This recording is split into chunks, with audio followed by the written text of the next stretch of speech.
Recording in progress.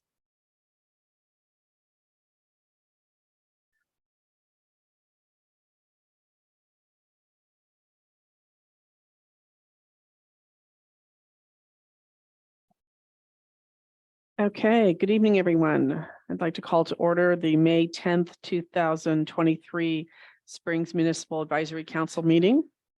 It is 6:32. And we do not have Spanish interpretation available this evening. No hay interpretación disponible en español esta noche. Lo sentimos mucho, pero en el futuro vamos a pedir que la gente comunica con nosotros si quieren servicios en español. In the future, we are looking at possibly changing the way we do interpretation. So we're going to have a system in place for people to request interpretation in advance of the meeting. Councilmember Lombard, Councilmember Winders are joining us virtually, and they are here in the Springs in Sonoma. And we welcome them online. Thank you both for joining. We just want to remind council members to participate in the conversation this evening. We're also going to work really hard to stick to the times on the agenda. So then the times that you see posted next to the item number, those are the minutes for the presenter. The council has time to have conversation and make comments, and we'll take public comment, but that is the time for the presenter, and we will be sticking to that time tonight. I promised that we would shorten the agenda, so I'm going to work really hard to make that happen. I'd like to thank KSVY for broadcasting and their technical support. Again, Lynn Marie, always for taking notes. Thank you to SVUSD for the space. Karina and Supervisor Gorin for your support to have created this council and to continue to support it. So we'll move to item. Oh, we need to do roll call. Who's going to do roll call? Me? Okay. Council member Winders. Present. Council member Lombard. Present. Council member Allen. Present. Council member Alcaraz. Present. Council member Reyes. Present. Council member Hardiman. He's absent today. And Cherry Turi, all here. Thank you. So if we can move to approval of the minutes. Are there any changes to the April 12th minutes?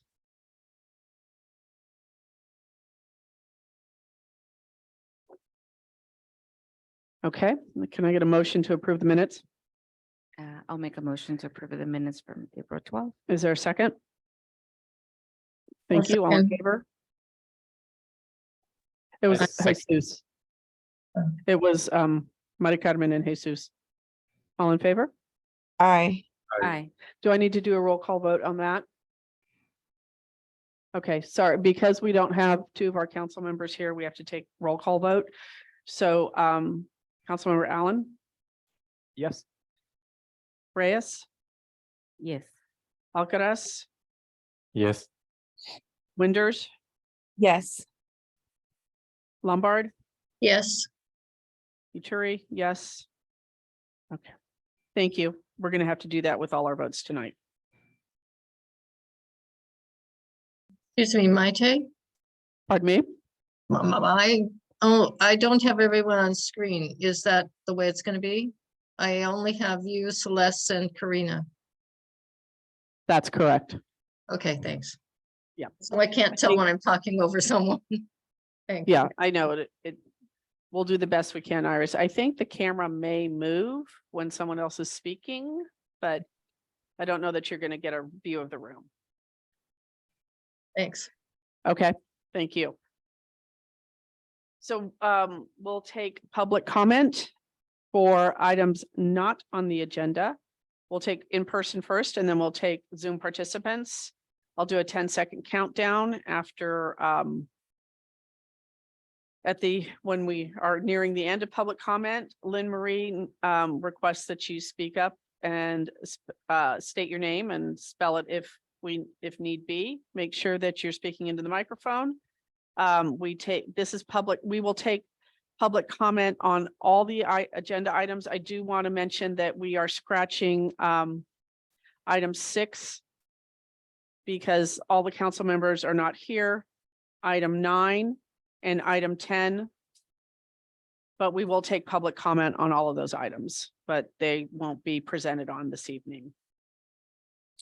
Items are timed. We'll have 2 minutes tonight. And if there's any public comment on items not on the agenda. Mr. Larson. Thank you. Thank you. Name's Greg Larson. I live on Lucas Avenue in Boy Springs. I'm going to discuss it with the road conditions throughout the Springs area and in Sonoma County. There's funding that I pay through my gas tax, through SB 1 was initiated from California Senate that was voted in 2017 to double those funds to Sonoma County and all the counties in California.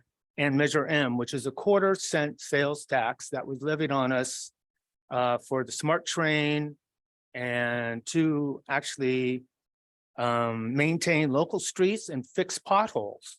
So I would like to know how our county picks a road to be paved. My neighbor has lived on that road for 40 years. It has never been paved. We have to have some sort of system on how we pick a road. Otherwise, I mean, we're just wasting our money. Cherry is going to be done within the next 6 months, from what I understand. And they went through and potholed it. They went and fixed it. So it's like they're wasting money on potholing instead of paving. That's what I would like to see. And I would like to have a meeting set up and be put on the agenda with the MAC meeting to have our county supervisor, our treasury, so we can discuss. I can't find any way of finding how our money's spent on paving. How much money is brought into the county? I know that there's 1,380 miles of road in this county. How much is in District 1? How much money is allocated to District 1? Where is it spent on paving? We're only having 3 roads that are going to be paved in our area. One is Cherry, one is Riverside, and one is 7th Street East. And there's some roads in Kenwood that are going to be paved. I would like to see more paving instead of patching. I mean, we're wasting money on patching roads. Let's pave roads so we don't have to deal with them for 20 years. Because what we're doing is we're patching it 2 years, 1 year, coming back, patching it again. The road I live on, you can Mr. barely walk Larson, down it because That you're gonna does break your conclude ankle. time. Thank you. Thank you much.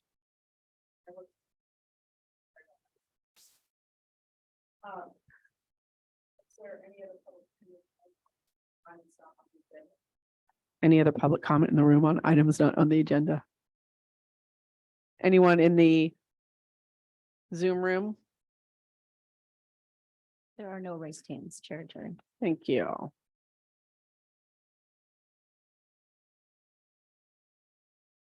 Okay. Great. So I'm going to move on to the update. So since we last met, I made a decision to resign from the SVCAC. I'm going back to school to finish my doctorate, so I'm having to take some things off the plate. So that has caused a little bit of kerfuffle with a couple of things. We will need someone on the SVCAC and they need to apply to that position. It also changes the dynamics of this council because I moved back into a voting member and not the SVCAC member. So that means if someone from the council wants to be the SVCAC representative, they would move from a voting member on the council to they would still be a voting member, but you hold the position of SVCAC. It's very complicated and Karina's going to clarify everything that I'm messing up. But so if someone from our council would like to apply to the position to be appointed to the SVCAC, that would solve a couple of things. But again, it is an appointment. It's an application and appointment process. And I'm going to stop now and let Karina straighten all that out.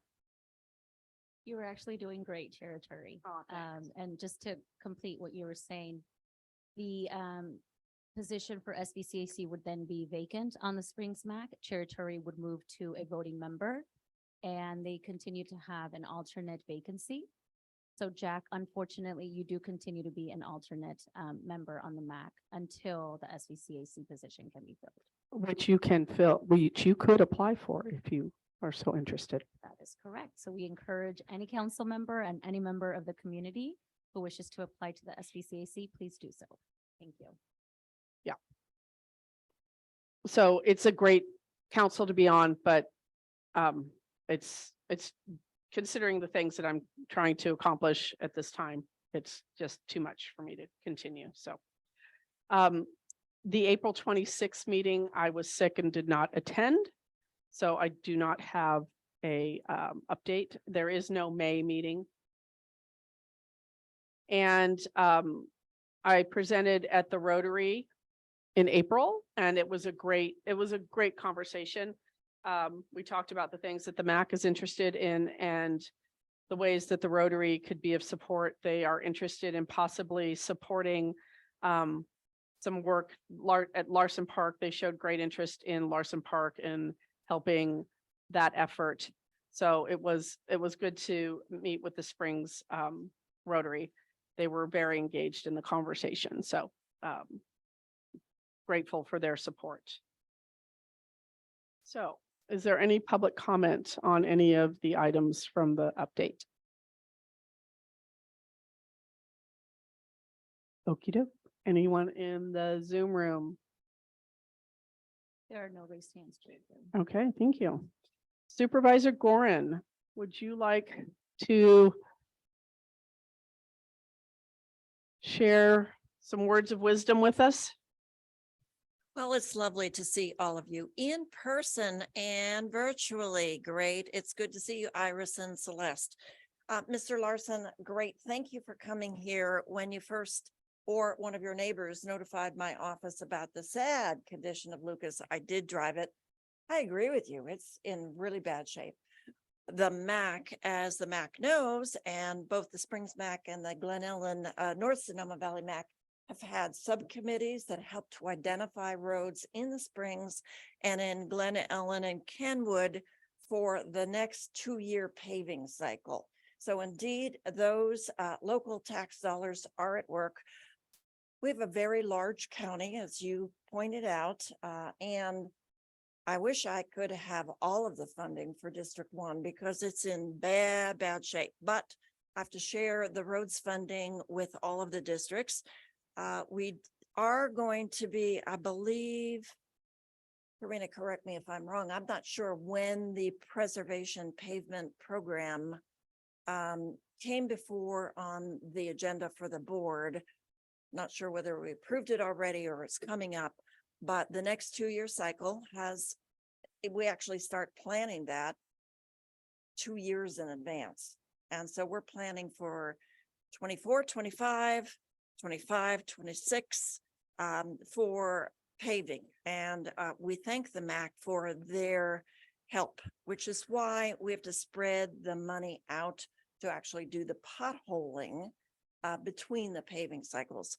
But I have noted on our list that Lucas is in bad shape, and I hope that we can identify Lucas as one of the roads to be paved in the near future. I say in air quotes, but why don't you set up an opportunity to talk with me and we'll go through all of the funding and to help you know that here are the links to information on road paving.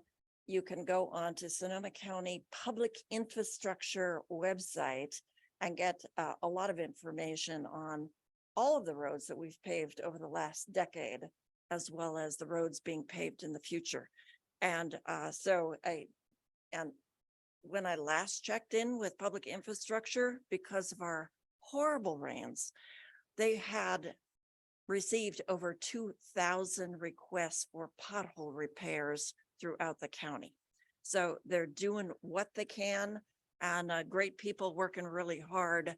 and trying to identify the funding, and we're going to have to increase the funding, I understand, from Sonoma County Public Infrastructure for next year, just to keep up and be even, because the cost of asphalt is just going through the roof.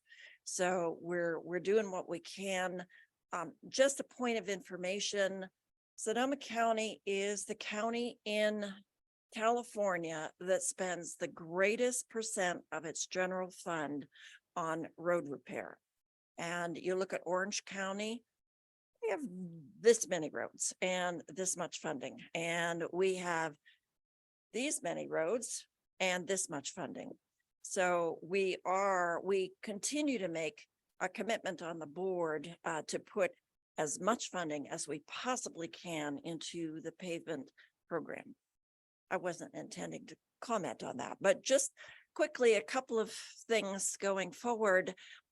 We've sort of talked with you all that the county is negotiating with the property owner for a building to have a county front door for services, health and human services, perhaps a housing navigator, housing voucher assistance, WIC, and a number of other functions. And we're still in the process of figuring out what functions from the county can then move down to Sonoma Valley. We have come to, I believe, agreement with the property owner, and we hope to start moving in August or September. And we'll have a great big splash in the paper and an open house for all of you. It's right on the border of, it's just south of Verano Avenue, the Nelson Building. And it has a half of it that will be for the county alone. And a little less than half will be for community organizations to have offices there, to be determined. The Catalyst Fund is working on the selection of nonprofit community organizations that might be housed there.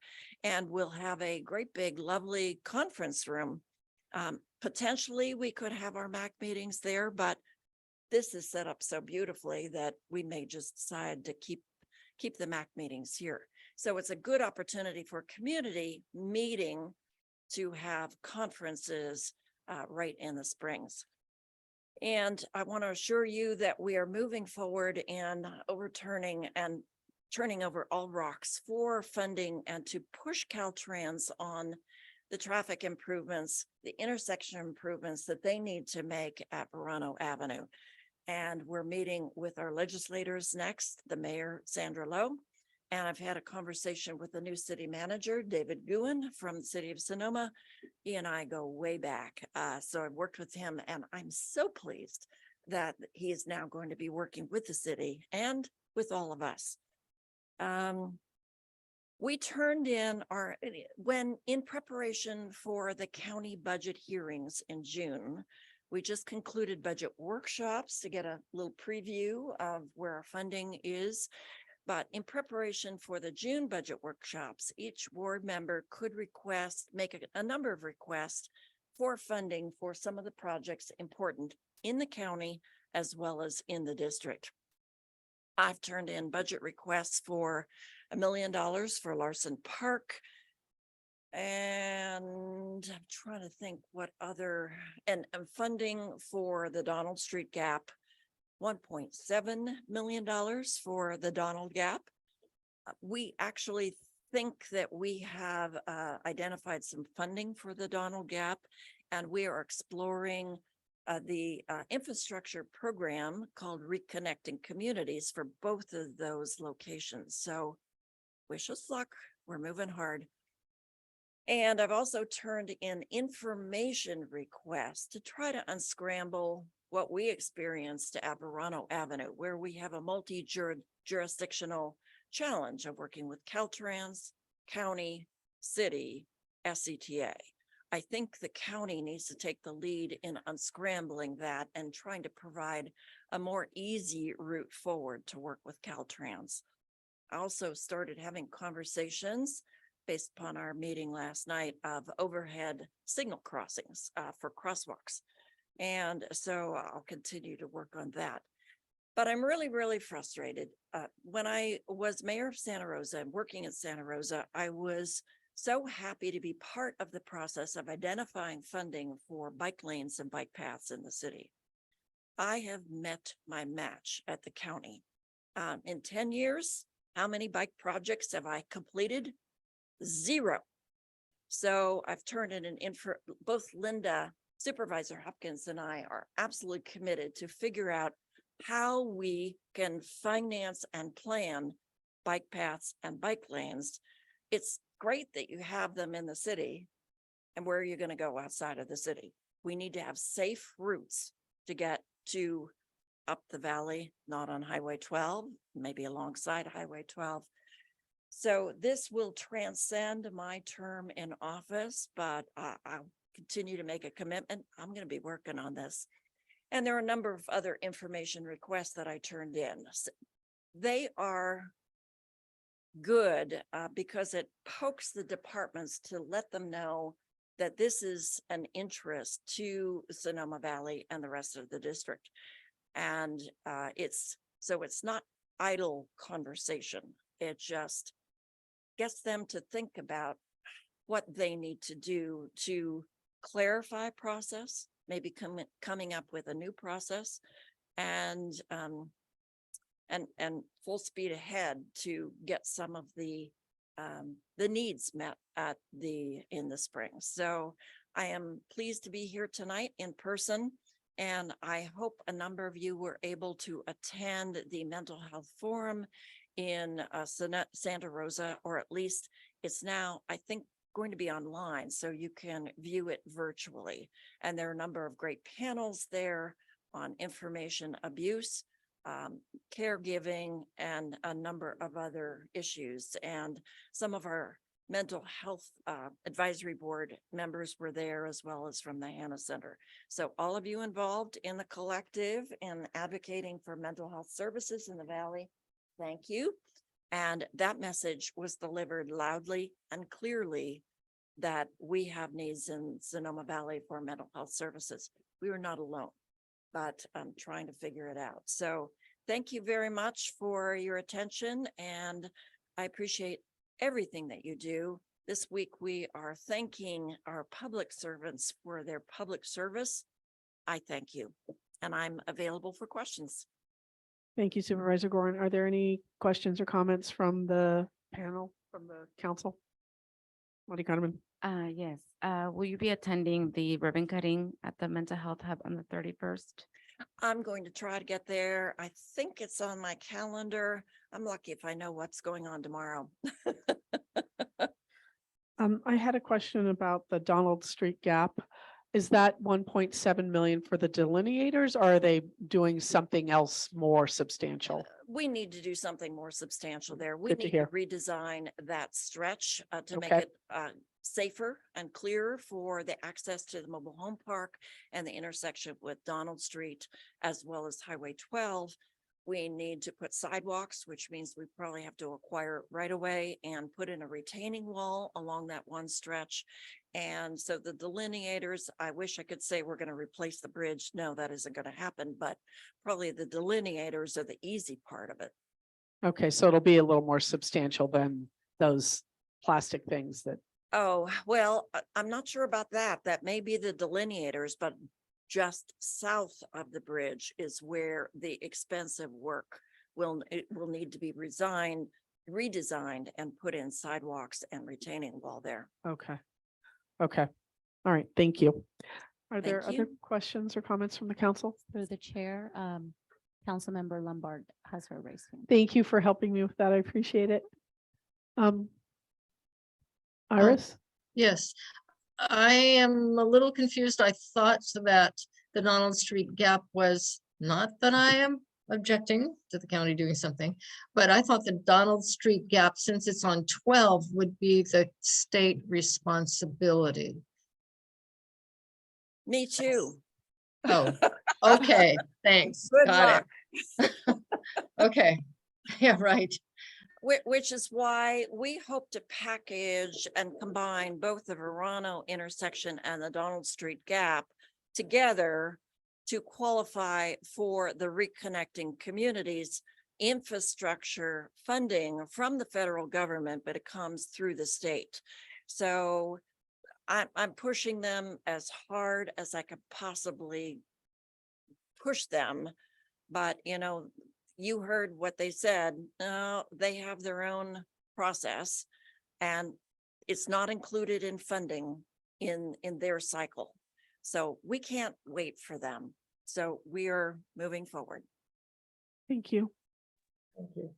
Any other council comments? We'll move to public comment. Okay.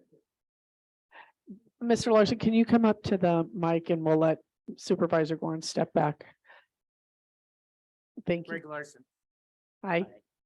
Hey, I just want to get back to the roads. I went onto the website. Mr. Larson, can you, the public comment is coming to the council. So Okay. can you Address face that. us? Yeah, well, she looked at me and addressed me Yeah. personally, so. I'm Thank just you. It's, Responding. we're trying to straighten out the norms of public comment. We've had a couple of things happen. So Okay. thank you for, Fine. I appreciate that. Totally in agreement. So I went onto the infrastructure website. There is no breakdown on monies. There is no breakdown on amount of roads in District 1. There is no expenditures. There is nothing. There is no money. So wherever the money is, we need to know how much money is coming into District 1 for paving, how much is being allocated to each mile of road. How does it cost? How much does that cost? And what does it cost when they take and they pothole to paving? What is the difference? You have crews going out potholing all winter. And why don't they just pave? So we don't have to deal with that road forever again. Well, 20 years, let's say. So there was nothing there that I could find. Thank you, Mr. Larson. And just a comment, there is a lot of information and it's maybe buried very deeply. So let's set up a meeting and potentially with Public Works to get the information that you want. Yes, now we'd like to have a public. Not just have a meeting. Mr. Larson, you, Okay, you. all you need right. to Well, speak at the you podium. and I can talk and I think they heard your request. Thank you. Thank you. Are there any other public comment in the Zoom room or here? There are no raised hands. All right, seeing none, we'll move on to the next item.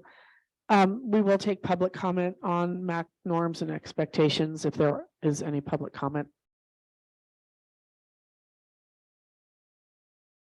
I'm counting in my head, Karina. I see it. No raised hands in Zoom. All righty, thank you. We'll move that agenda item to a future agenda. So we are on to emergency preparedness. Thank you for being here. Good evening. Good evening. Gary Johnson, Sonoma Valley Fire District Administrative Captain. Chief Aker could not make it tonight, so I'm filling in for him. Just some items that are going on with the fire district right now.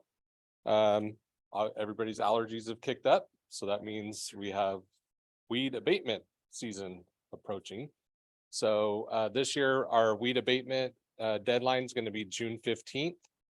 After June 15th, we're going to start sending out notices to property owners to take care of it, or we will take care of it for them.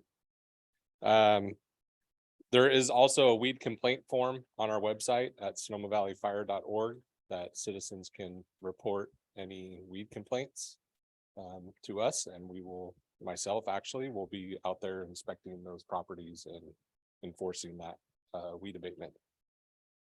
Defensible space inspections have also begun. This year, we have switched from the Upper Boys Hot Springs area from Mountain Avenue to Michael Drive. And we're switching over to the west side of the valley. So we're going to be doing those defensible space inspections throughout Temelec, Carriger Road, Arnold Drive areas this year. About 280 parcels will be inspected this year. Pleased to announce that we have been successful in the first phase of the county hazardous fuels reduction project. And that is a fuel break, a strategic fuel break from Wall Road at Trinity Road all the way across the top of the ridge line to Norbaum Road. And we're moving into our second phase of that, which is the county is going to be notifying through letters to the landowners. There's about 44 parcels that work will go through to start getting access into those properties to start doing environmental impact reviews.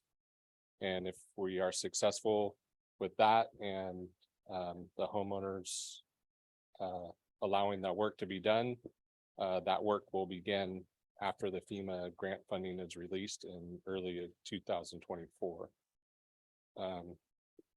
It's a large project. It covers about 8.5 miles. So, and that's hazardous fuels reduction, shaded fuel break, roadside clearance, and we're hopeful that that work will be able to get done.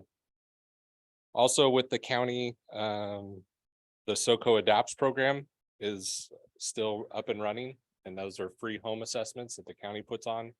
And there's rebates for any structural hardening or defensible space work on your property. Next year, the rebates actually go up to $10,700 in rebates. Aside from that program, there's Fire Safe Sonoma also has a grant program right now for any low income and senior citizens that can get up to $2,000 for any defensible space work or structural hardening. And that grant program ends in the end of June. So there's a lot of money still sitting out there. So contact Fire Safe Sonoma to get that work and that free money. Last night, I attended the Springs Emergency Preparedness Fair, and it was very successful. She just walked out, but the organization was very well done, and we had a lot of people come by our booths and had that great interaction with the public, which was great to see. Other items with the fire district, we're still providing staffing for the Sonoma Developmental Center. We provide staffing there for their fire department 2 days a week. And we are still in a contract for services with Kenwood Fire District and providing staffing for their fire district every day. And that's 4 of our members that are for their emergency staffing needs for the Kenwood Fire District. We have a community AED program still up and running. We have a lot of work with community AEDs. We're adding more to the City of Sonoma bocce courts in front of the City Hall. We're going to be adding, collaborating with Just One Mike Foundation to add one at the Hannah Center ball fields. And we're always looking for any interest spots in the community to be accessible in the community. Just 2 weeks ago, there was a community AED save at Freeman Brothers. So there's a ton of benefit out there in the public to have accessible AEDs. So if you guys identify any location that you would like to see one, let's have a conversation and see what we can do. Last but not least, there will be a county-wide sales tax initiative coming from the fire services of the county. With all the county agencies, that'll be a half-cent sales tax initiative. Signatures forms will start, or signature acquisition will start coming around the end of next month. We need to get 20,000 signatures to get that on the ballot. What that would do is raise approximately $60 million for the fire services in the county. And number one item it would do is increase staffing for fire agencies up to 200 firefighter positions. Would also, the other big component of it is infrastructure updates. So there's a lot of fire stations that need a lot of work and buildings. So that would bring them back up to the levels that they need to be in to provide services. So that's the end of my report. If you guys have any questions, I'm here. Are there any questions or comments from council? Muddy Cutman. My question is regarding the amount for the tax increase or this, did you say 60,000? Uh, For the amount? Oh, $60 million. Oh, 60 million, sorry. Yeah. How would they divide it amongst the different fire districts? Yeah, so currently the fire services over the last almost 4 years now have had a working group to get everybody's interest from all the fire services, all the fire districts and the fire departments to find out what their needs are. And that's how it will be kind of divvied out. Kind of like a grant, you say, this is how much we need. Yeah, this is how much we need right now. From all the needs that everybody's asked for with this tax initiative, it's looking about 95% of the needs will be met, which is huge. So there's going to be a benefit, you know, and maybe our department won't need as much as somebody else needs. So, but the overall cumulative benefit to everyone is greater. If we don't have enough staffing, or if we have all the staffing, but the outlying areas don't, well, if there's a large incident, we ask for those people. So if they're coming in with the same amount of staffing, that's going to benefit us too in the long run. So, but yeah, that's been methodically thought about and how it's going to be divided up. Oh, thank you. And just take advantage to say thank you to the fire district of Sonoma Valley for their support with the emergency preparedness fair at the Springs area yesterday, the 9th of May. So thank you, Gary, for your support. Thank you. You walked out when I gave you my Oh. accolades. And I think there's allergy season and Yeah. feeling right here. Yeah. I had a question about all the mitigation that you're doing, the weed abatement, the defensible space and the hazardous fuel break and all that. Was that work happening prior to the fire season of what happened in 2017? Or is that work that has been a result of that? Or was that, were those things that were happening prior? I'm just wondering like the before and after. Yeah, so we've always had the weed abatement program within the fire district. What's changed the most is the amount of grant money that's been out there for vegetation management. A lot of that has come from the county, either a pass through or them funding those defensible space inspections. Like we're the boots on the ground for the county and they reimburse us for that work. So I think it's gotten a lot better since the 17 fires. For sure, there's a ton of money out there now with CAL FIRE grants, state grants, federal grants, local grants. There's just a ton of money. We can only affect, there's fuel, weather, and topography that affect wildfire growth. Well, we can't change the weather and we can't change the topography. The only thing we can change is the fuels. Right. And so that's where all those dollars are now going to. So.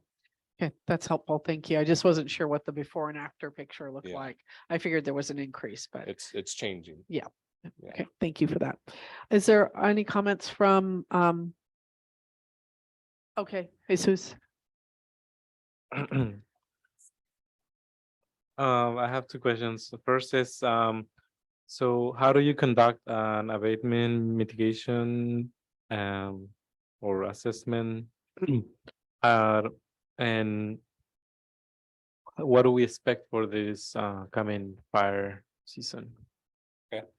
So the first one, how do we assess for weed abatement? One is an on-site inspection of that property.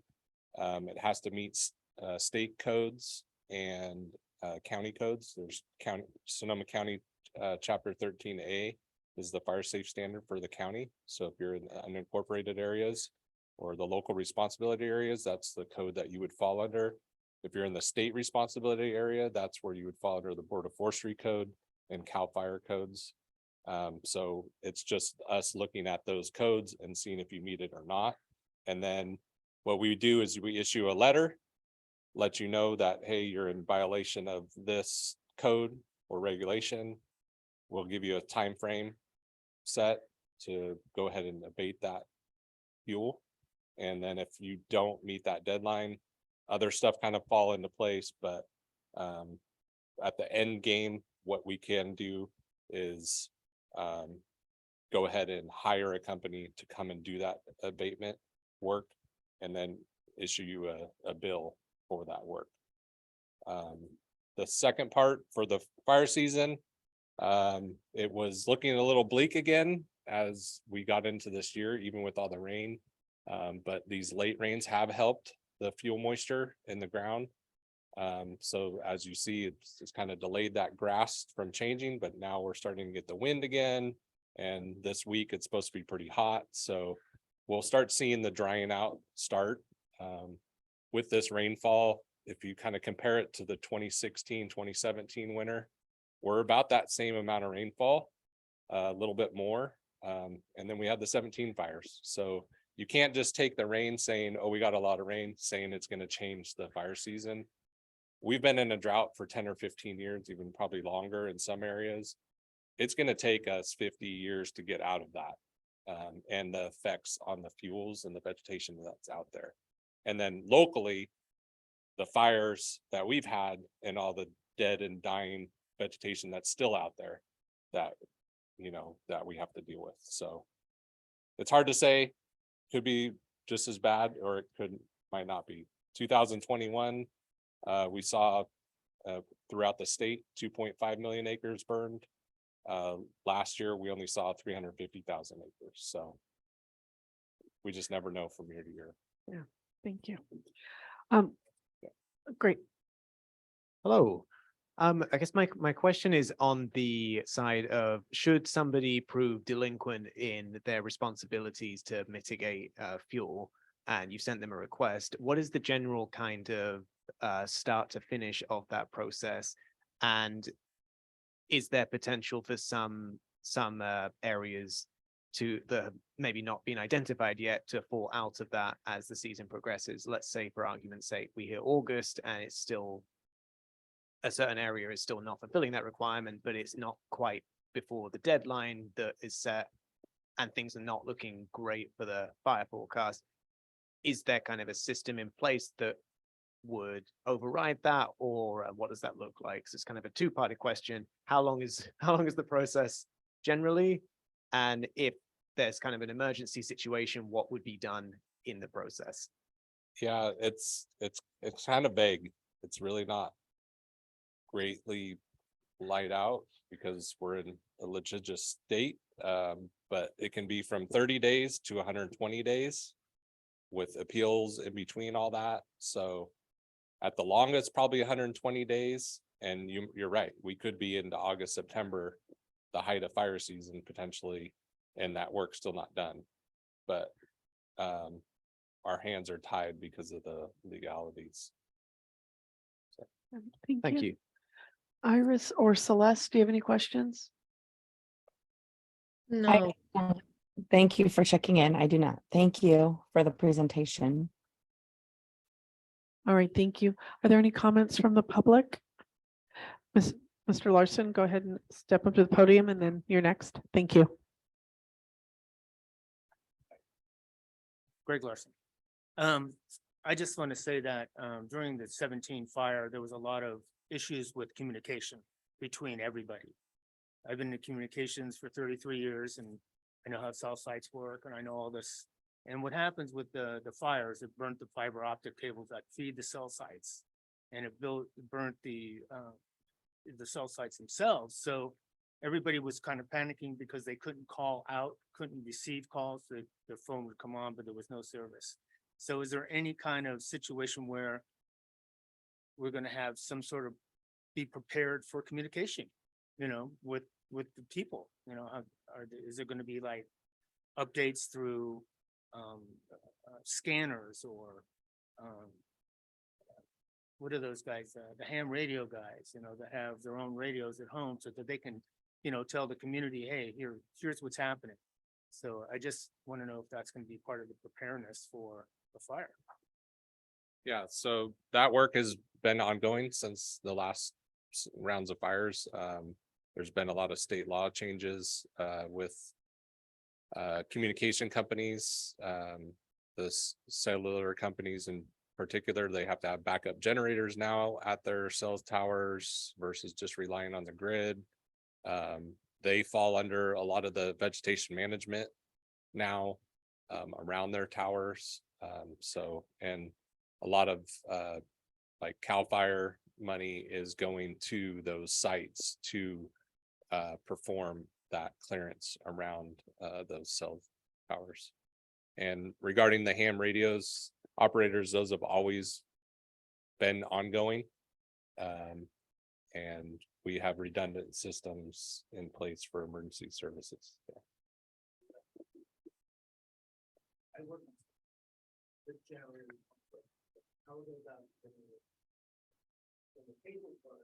Sir, Mr. Larson, you need to speak to the mic during your public comment Yeah. time. We cannot have this back and forth. Thank you. Thank you. Did you have a comment? Yeah, go right ahead. My name's Suzanne Ring, and it was about, well, thank you for all that you've done, for the community and the fires. So this is preventative. I didn't quite get if the boots on the ground get to go like down by the creek or where people are living. We've had fires started before, and now there's a lot of fuel, and there's actually some building going on, cutting trees and building places to live. And this is over, along the creek and down behind Larson's, that we're really trying to get good, healthy activity there. So I'm just wondering, do you get to I'm talking behind my, do you get to go there? Are you funded for that, or does that go through CAL FIRE or something? Thank you for your question. Yeah, so it even gets worse when you start talking vegetation management and laws. There's a lot of environmental impact reviews, so you can't just, we would love to just go down there and start cutting the grass and cutting down trees and all that, but there's obviously other environmental impacts we have to go through. And there's a lot of the money actually goes to those environmental reviews before there's work to be done. And then when you're in a creek area, then you start getting with Fish and Wildlife. And there's all the other agencies, water resources boards, and everybody else starts getting involved. So especially near waterways, it's really difficult. But yeah. Thank you. Supervisor Gordon, did you want to say something? I just wanted to thank Gary so much because I'm so glad he presented that report. I was going to mention the same thing. It is time to get out there and cut your grass. That's what I'm doing, and pulling grass. My grass is about 3 feet tall, and I expect to have to cut it again. What the rains have done is ground moisture, and now we have warm temperatures and we have vegetation everywhere. So we're depending on you. We're depending on the community to go out, cut the grasses. The vegetation management grants that we have provided have done hopefully longer term fuel reduction, but as we really don't know how effective those projects will be or have been, I wanted to point out, if you're a map nerd, the county wildfire protection plan was approved by the board yesterday. You can go onto the board agenda or Permit Sonoma and download 200 pages of great information and the mapping tools that they have crafted to overlay both the priority projects for the county, as well as being a portal for the local fire safe councils to upload their projects. So everything will appear on the map. And this is precedent setting. This is very exciting, and it's what we've been asking for is one map, one tool to see what everything is going on in the county. So have fun, map geeks. Thank you. Any other comments from the council? Gary, thank you so much for taking, that was super thorough and really appreciate it. So thank you. Thanks so much. Okay, hi, Hi, I got my phone to keep myself on time. you're awesome. Mm-hmm. Jeanette Yes, from COAD, yes. thank you so much for being here. And we're excited to hear what you have to say. Yeah, thank you for the invitation. I have a presentation, Karina.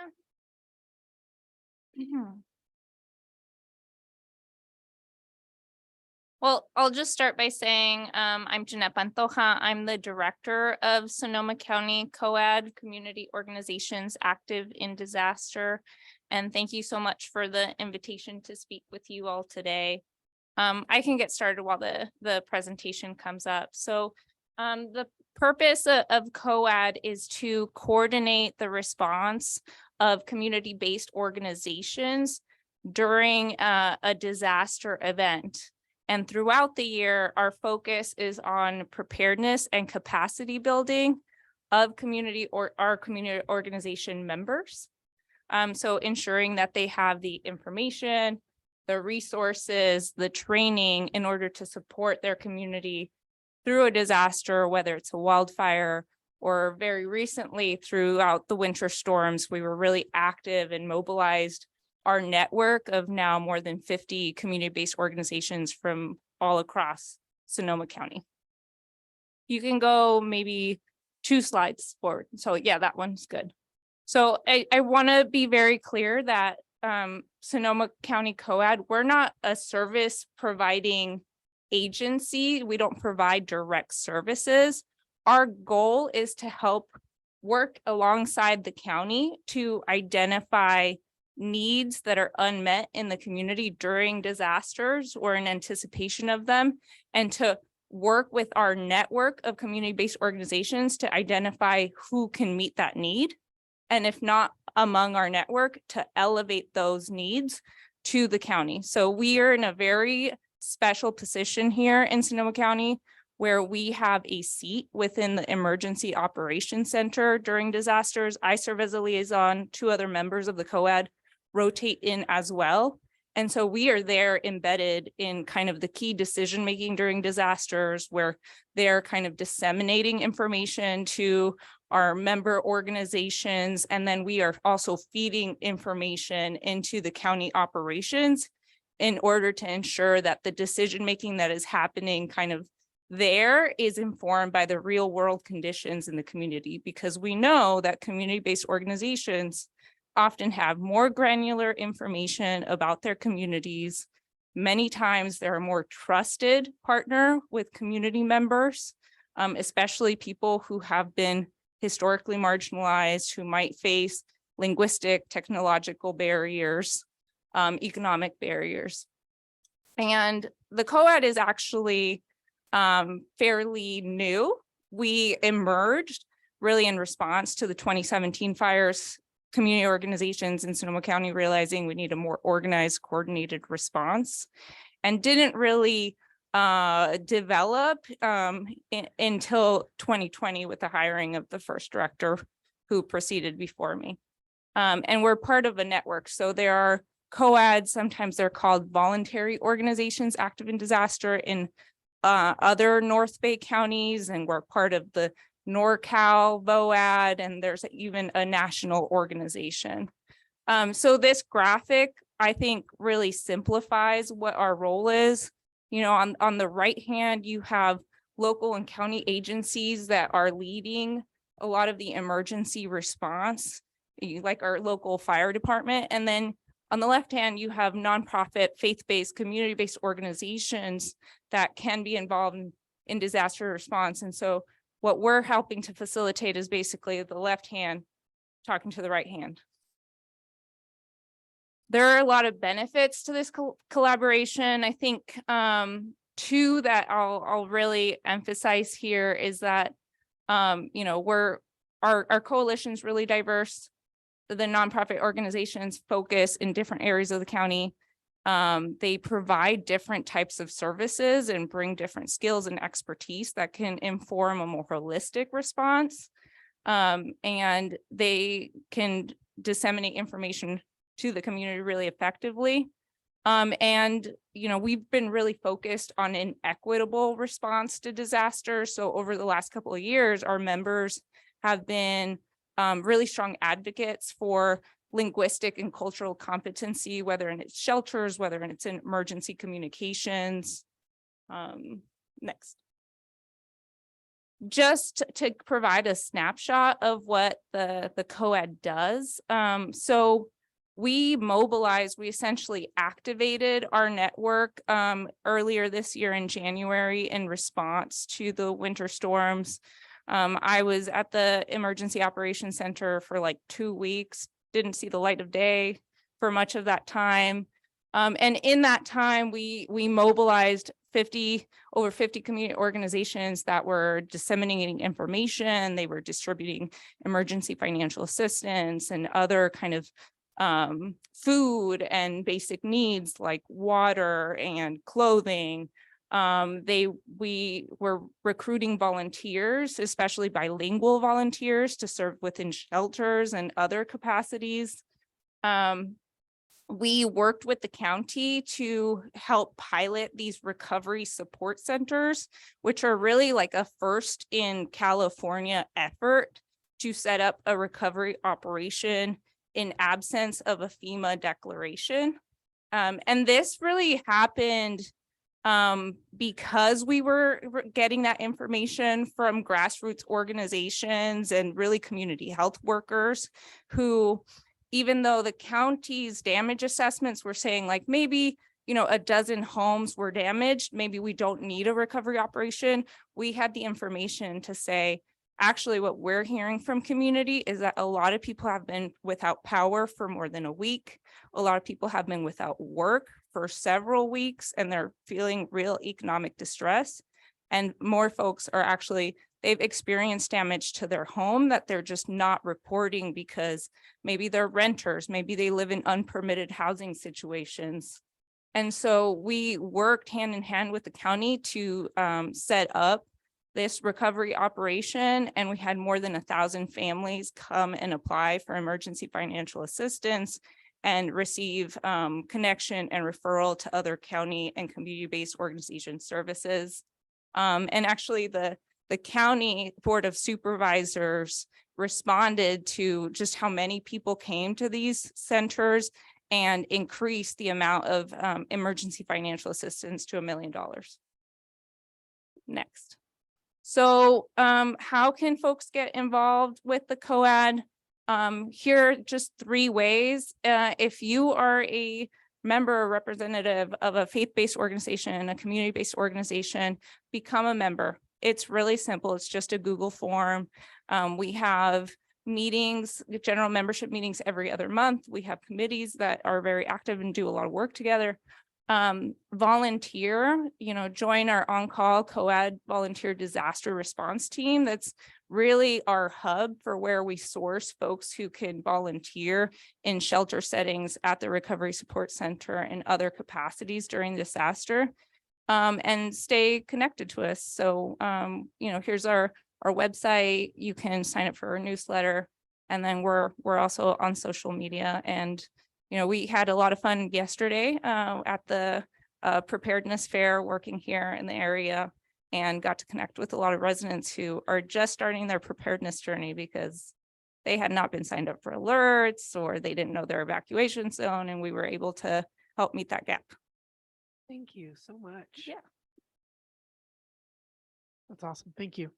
Are there questions or comments from the council? I have a Bonnie comment. Carmen. Yes, well, yes. Thank you, Jeanette, for your support.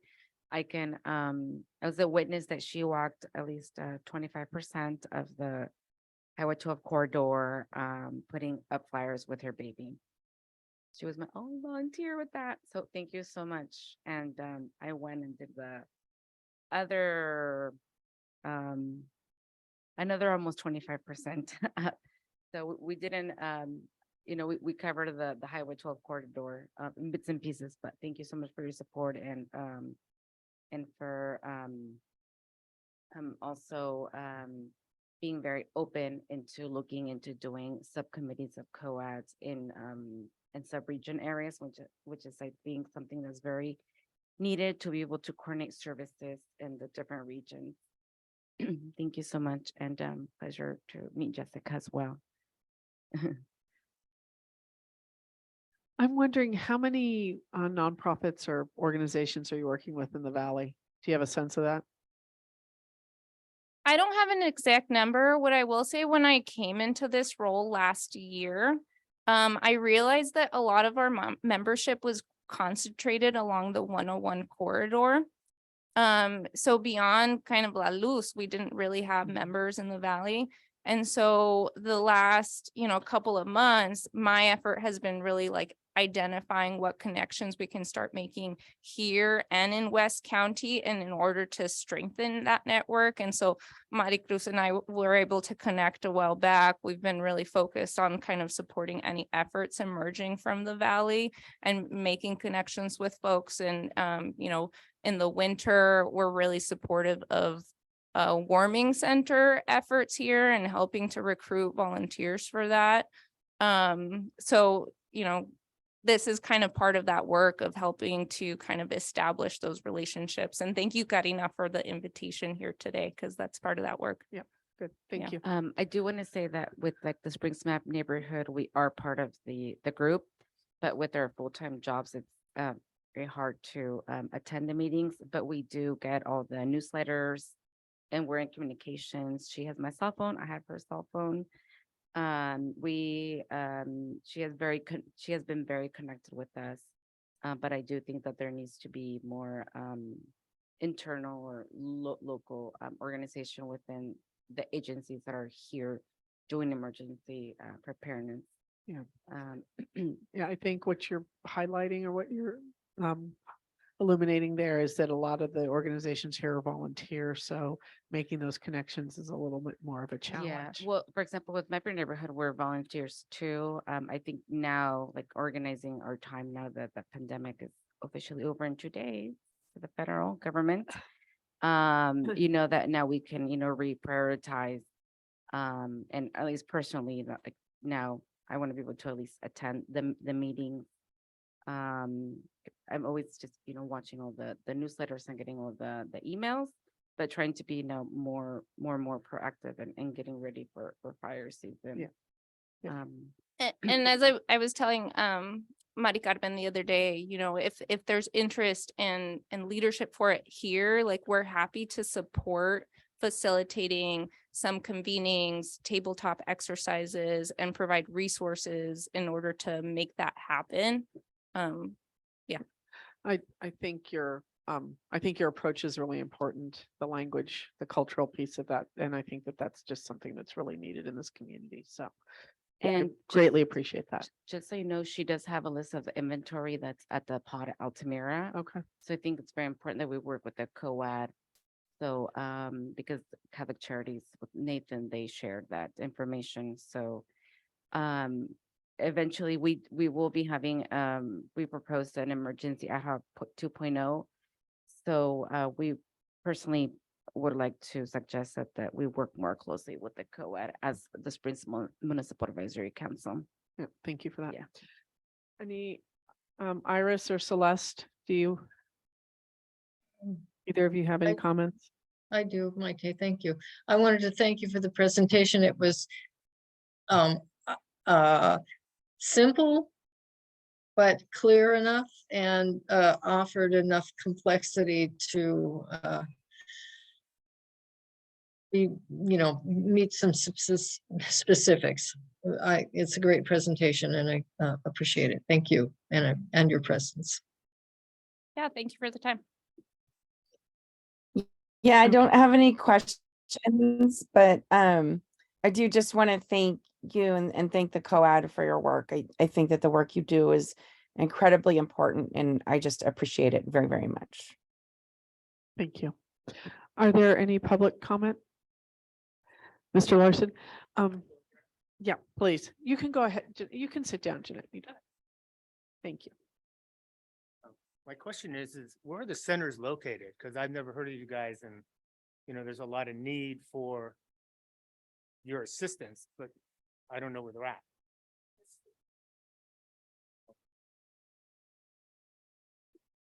There are no centers active right now. So that was in response to the winter storms. It was a piloted effort. So I think they were open January 15th to the 18th for 4 days in Guerneville and then three days in Healdsburg. And that was primarily a decision led by the Emergency Operations Center in response to data that they had received around kind of areas most impacted by power outages and kind of other storm related impacts. But then there was an effort to kind of do outreach to other areas of the county in order to get folks to apply for emergency financial assistance at those centers, and then additional funding approved by the Board of Supervisors to fund an additional organization to accept additional applications for emergency financial assistance after that, based on Supervisor Gorin's comment that maybe the access was limited outside of North and Western County to that EFA opportunity. Thank you. Okay, is there any other comment? Supervisor Gorin? Just a quick note, the board has prioritized a discussion this year on how we open warming and cooling centers in response to climate change and potentially really hot conditions. And few folks in the Springs especially have air conditioning. So we're now the same old discussion. Do we plan on opening the Veterans Building or identifying a couple of locations in the Springs where the population really is, how we staff it? Do we partner with our community organizations to staff it? To be determined, but that will be an agenda item coming before the board for discussion. And I would love to maybe next month get your ideas on, especially you, Mary Carmen, when we should open a center, where it should be, if possible, and what are the thresholds that we might consider for that? So thanks. Thank you. I'm glad to hear that. Okay, any other comment? I don't see any raised hands, Chair. Okay, Karen. thank you. Any final comments from the council? Well, thank you both to the COAD and to the fire department for being here tonight to present to us. We really appreciate it. It's an important topic and we're pretty passionate about it here. So thank you. All right, we're going to move on to so 9 and 10, we can take public comment. They are not here to present. We'll invite them back to another meeting. Okay, no comment. Okay, thank you. Going back to the vegetation management world, but the Center for Volunteer and Nonprofit Leadership does coordinate volunteer days to come out and work for free. So that's something to think about as a community, reaching out to them and probably with the COAD to maybe get volunteer groups where you could do some of that clearing or helping others that don't have that physical ability to do some cleanup in the community. Thank you for that. Yeah. Anyone in the, did you have something to say, Marty?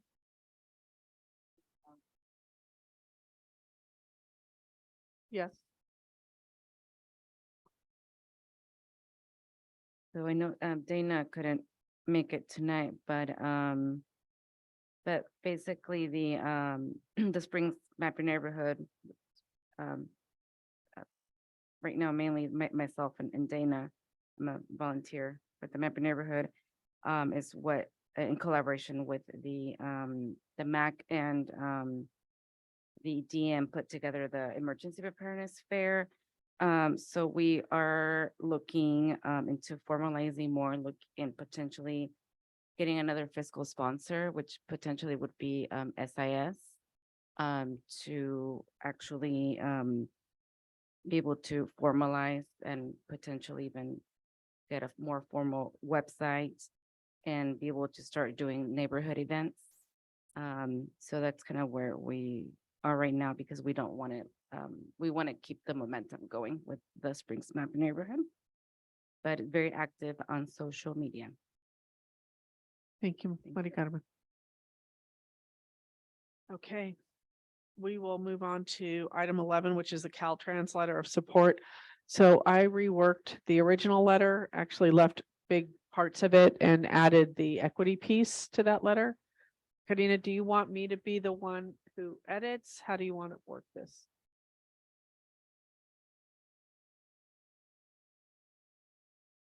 Okay, is it in the? How do I, okay, I can't. Let me go find it before I let everybody see the tabs I have it. It gives people great anxiety to see me.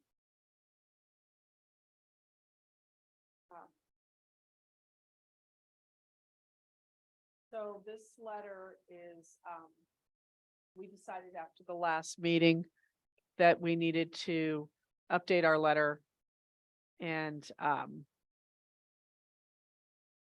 resend it. So that's what this is.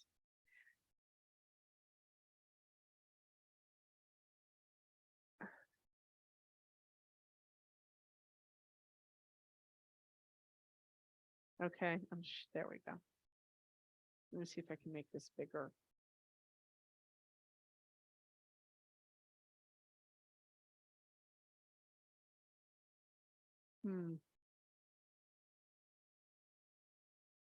There we go. Is that better? Can you all see it? Okay. Would you, did everyone get a chance to read it? Would you like me to read it? All right. Thanks for your honesty, Maria Carmen.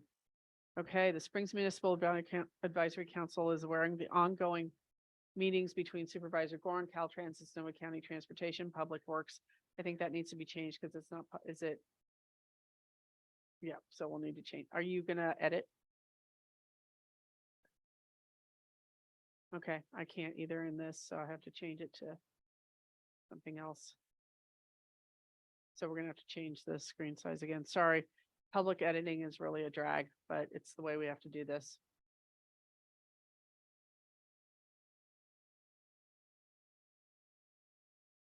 Can you help there?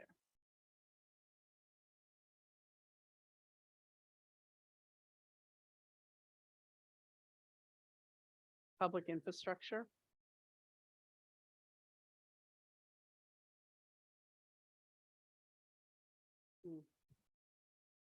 Is that you or me?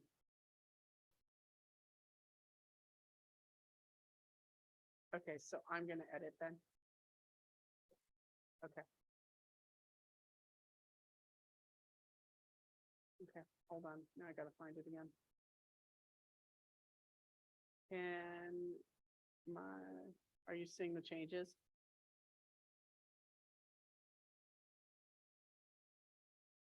Okay, well, I changed it to public infrastructure. Sorry about this. We're still learning how to make this all work. Okay, so the Springs Municipal Advisory Council is aware of the ongoing meetings between Supervisor Gorin, Caltrans, and Sonoma County Transportation and Public Infrastructure regarding improvements to traffic safety in the Springs along the Highway 12 corridor. The Caltrans Complete Street program requires that the safety and accessibility of walking, biking, and taking public transit be prioritized on their roads whenever a project is undertaken. Due to the recent improvements on Highway 12 in the city of Sonoma, we've become aware of the possibilities and additional safety improvements that could be made for pedestrians and cyclists in our community. We, the Springs MAC members, make an urgent request that Caltrans initiate Action at the earliest possible time on the following request for pedestrian, bicycle and vehicular safety in the Springs. Highway 12, Verano Avenue, intersection Verano Avenue, Main Street crosswalk. We grant that Highway 12, Verano Avenue intersection is the only portion of this request under the Springs County and Caltrans joint jurisdiction. Caltrans personnel are aware of the death of 3 people and 2 girls in their early teens injured at that intersection. All of these occurrences were in less than a quarter mile of the locations mentioned. See below for the chart. The deaths of the 2 people, one in the city of Sonoma and the other in the county of Springs. So there needs to be something changed there. I don't know the 3rd person who passed where that was technically located, so we need to change that. Highlight our awareness that the conditions at Highway 12 Verano intersection directly impact conditions at these 2 sites. It is our contention that the improvements to Highway 12 Verano Avenue intersection are highly indicated. Our concerns are the inequity of design of designated turn signals and lanes at the Highway 12 Verano intersection. They create confusion and increased danger. The critical point seems to be for vehicles turning left from west on Verano to proceed north on Highway 12. There's a list of the folks who were killed at that intersection or hit. I won't. So I mentioned, I don't know the name of the gentleman, of the person who was killed on the name. Oh, it's Julio Estrada, I'm sorry. Julio Estrada, James Pendergast, and Ray Carrillo were all killed in that intersection. There is a need for additional marked crosswalks throughout Highway 12 corridor from El Verano to Agua Caliente. The Springs community is dense with business and housing along that stretch of highway. Many people walk to shop and other businesses walk. Many people walk to shopping and other businesses throughout the Springs. Vehicles frequently take advantage of gaps in traffic to speed up from the stop signal to the stop signal, making unsafe conditions for pedestrians and bicyclists. There are a few actual cross streets, only T intersections in the area, increasing the need for more marked crosswalks. We request implementation of 4 pedestrian beacons, 3 beacons at already marked crosswalks on highway. I'm doing a little editing, my apologies.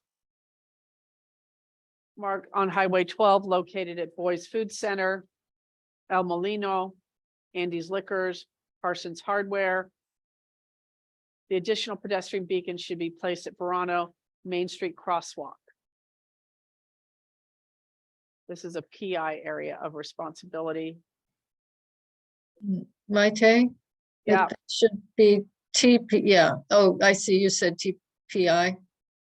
No, it's public infrastructure now. Yeah, but it's, it hadn't changed on my screen. That's why I I'm said, I'm editing a different, I don't Oh, know that I'm editing that document that's up there. okay, I'm okay, editing- thanks. Okay, thank you. Did you want to make a comment, Mari Carmen, Yes. before I keep going? Yes, where it says that many people walk to businesses or to shopping and businesses. I know that with the case in point of the skate park being there, that was You want to add skate park? adding up children and teenagers walking not only to the skate park, but to Boys and Girls Club. How about I say and parks? And Yes. then add, how about many people? Including families, children and, yes, how's thank that? you. Yes, Would that work? yes, please. Thank you. Thank you for that suggestion. Equity is the issue. The crosswalks and intersection within Sonoma County limit with frequent foot traffic have lights, reflectors, and audible signals. The Springs where many of the pedestrian deaths have occurred do not. Maxwell Park receives park improvements before Larson Park, another example of limited value placed in the Springs. Maxwell Park requires members of the Springs to cross They're without safety measures. Historically, the lives of the Springs residents are held in less value. It took 20+ years to get an organized, active community effort to get sidewalks on Highway 12. This is an issue of equity. The lives of the Springs are seen as less than, and this is not acceptable. The Donald Street Gap is an excellent example of limited support in the Springs. The Donald Street Gap, along with both sides of the highway in the area between Happy Dog and Baker and Cook, has no sidewalk. Pedestrians must walk alongside traffic. In the bike lane shoulder, the bike lanes are more like bike gutters, and for pedestrians and biking to be safe, more space and protection than a line of paint needs to be given to both groups. These goals are in line with the Complete Streets program and need to be undertaken sooner than later. The Springs area of unincorporated Sonoma County is recognized as a disadvantaged community. We are not wealthy. That does not mean that we are not worthy. We ask Caltrans with Caltrans with PI and Supervisor Gorin and the Board of Supervisors as needed, as she advocates for us to address the above safety needs along Highway 12. We want to minimize accidents and prevent further pedestrian fatalities. Maite, Yes. I made sure, actually the gap doesn't go all the way to Happy Dog. I don't know if you want, I don't even know what the address is. It's Lazarado's, I think, mobile home. I don't know how to spell LA, that. I think it's, well, yeah, I'd have to look. Hang on. I can try and do that. LAZ, okay, Mighty Condiments Whispering in my ear. LAZZ. ARETTOS, I think. But I'd have to check. Is that right? I wouldn't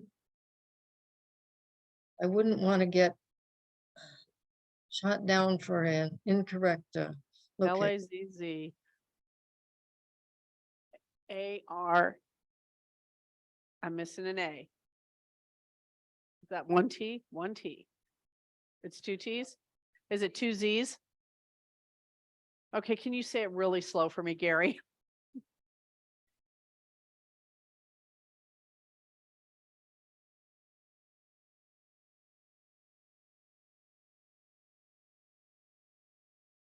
$18,925.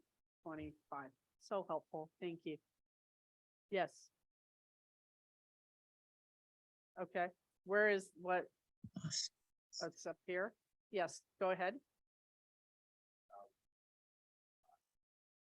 18,285. Okay, what's going on? Down here. Oh, you want me to share my screen?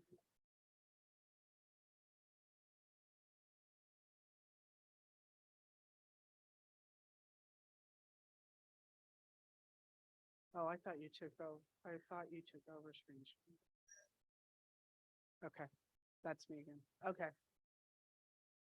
Okay. There was something else up here that's not correct.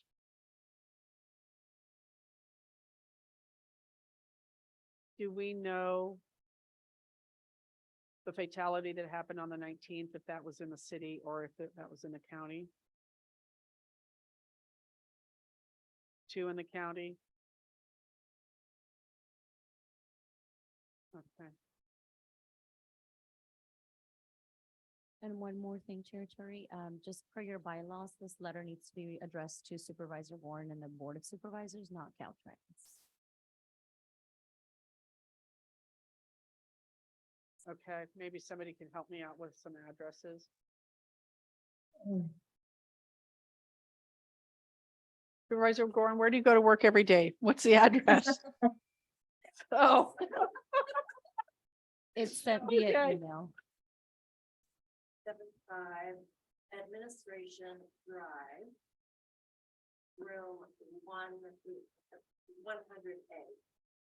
And the zip code is 954. Sorry, I'm a little early. 95403. Thank you. I'm a terrible typist, so this is really embarrassing. You have to be accurate now. And fast.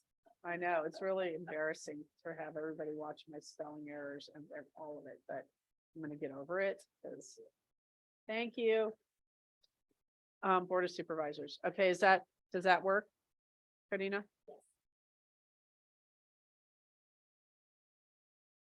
Are there any other changes that we want to make to the letter? In a minute after I finish with the council.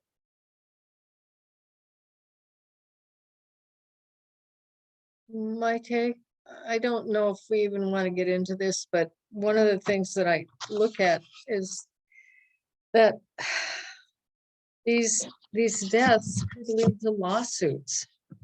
And those are very expensive. Yeah. And, you know, I don't know that we want to go there, but.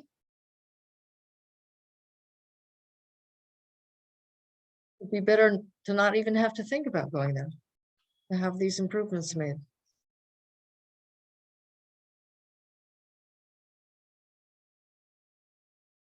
Yeah.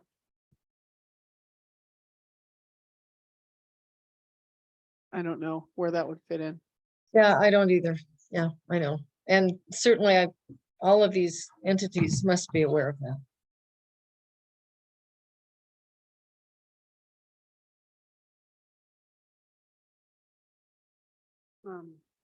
We want to minimize that further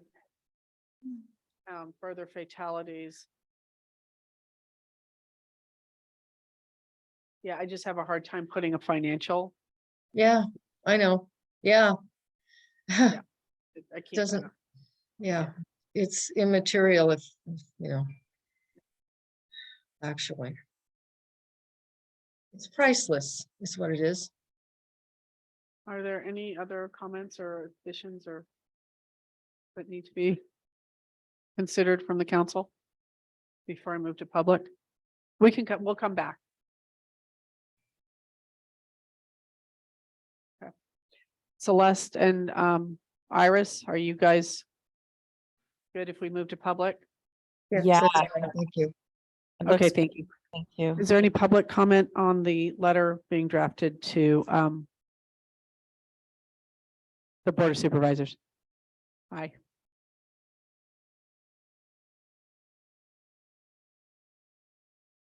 Good evening, Chair Turi and Springs Back council members. I'm Mike Berger, Director of Public Works for the city of Sonoma, and I've been involved as one of the 4 agencies that have been working on this with Supervisor Gorin's office. And so I would definitely bring a highlight to that in the first paragraph, that there's So that. can you just tell me exactly? Let's see, so Caltrans, Sonoma County, would you want it? Caltrans, Sonoma County with their new name, SCTA, Sonoma County Transportation Authority. Okay, so they've got a new name too. Thank you for clarifying all this. That's super helpful. Yeah, that would be the 3rd one. And then the city of Sonoma is the 4th. Do we keep public infrastructure in too? Yeah, public infrastructure is the new name for DOT, Sonoma County DOT, I believe. So It's now.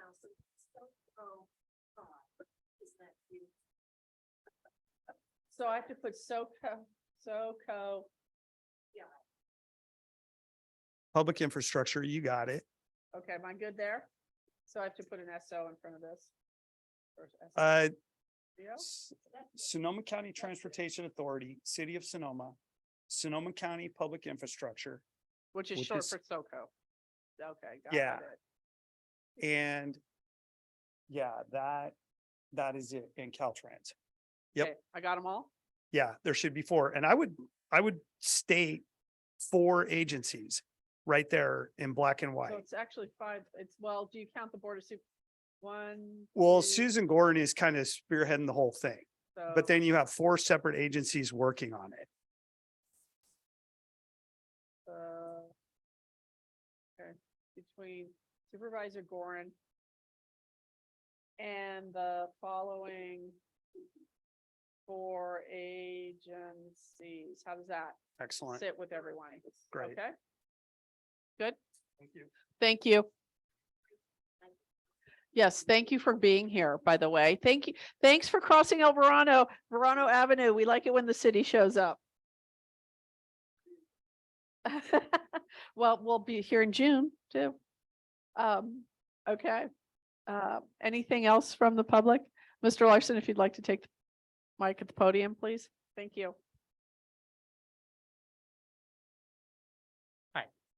About 25 years ago, we tried to get a walkway over Highway 12 from the tennis courts at Maxwell Park to the bike lane. And that was a part to just for pedestrian to pass. And because there's so many agencies involved, there's 4, that it was kind of like tossed out the side. So now everybody seems to be on board with this. So that is the suggestion I think that maybe we should look at as a community to stop the pedestrian traffic at that intersection, move it down, no lights, they go over Highway 12 to go to the bike path, back and forth on Highway 12. Thank you.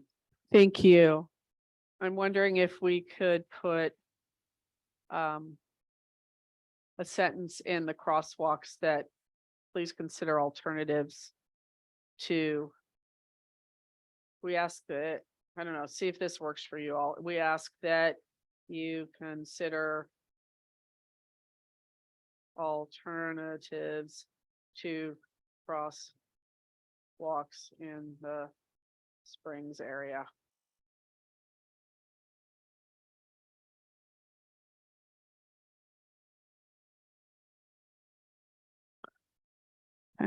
My Kay, that's not, actually, that's in the city of Sonoma. That would be in the city of Sonoma, the Can I extension. say Highway 12? Yeah, that makes, yeah, it seems more. Thank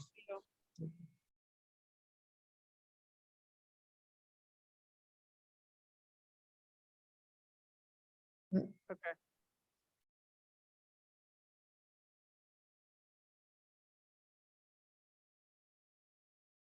Any other public comment? Karina, are you cleaning up my messes? Okay, well, no, I. All right, I'm gonna come back to council. If is there anybody online that wants to make a comment? I don't see any raised hands, Chair Turin. Okay. Do we need to maybe change the CCs here because those organizations have changed their name? Yeah.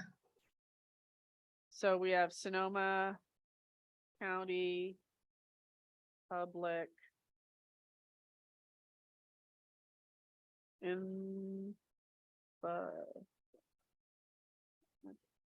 Okay. The second one, the second is the Sonoma County Transportation Authority, got it. and Sonoma County Public Infrastructure, Got that. City of Sonoma City Council, Mhm. and then how you can eliminate the second. Yeah. Sonoma County Transportation Authority.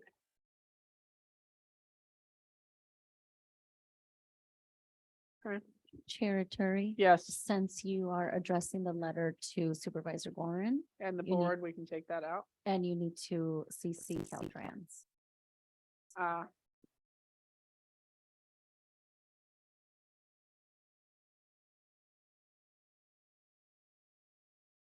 Okay.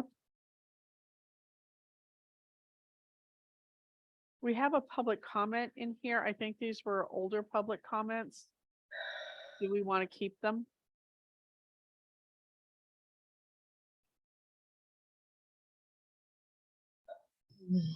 I think It it's, seems as though, well, certainly Caltrans heard that all at the last meeting. Oh, these are actually newer ones. I'm not sure where these came from. Yeah, No, those are these are newer ones right? from the last meeting, it looks like to me. Okay, we'll leave them in. Okay. They're probably add to the. Okay. All right, are there any other things that people want to have addressed in here before we, Jack? Yeah, more to propose, whether it's worth mentioning how long this has been worked on by each of the agencies and how that constitutes to overall kind of like county and agency time spent on a project. Just thinking about like the overall cost of how this stuff happens, like where that could be, like where it could be allocated better. So like how long has it taken to get to this point as a kind of like a sense of urgency on it? Like that's kind of the area I'm coming from. Do I have a metric for that? No. I wish I did.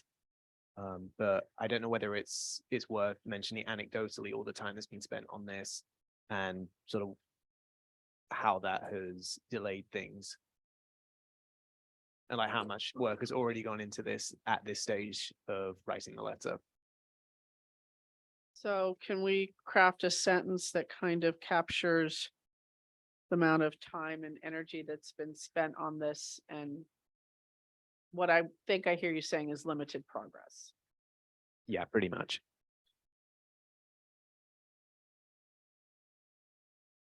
Okay. How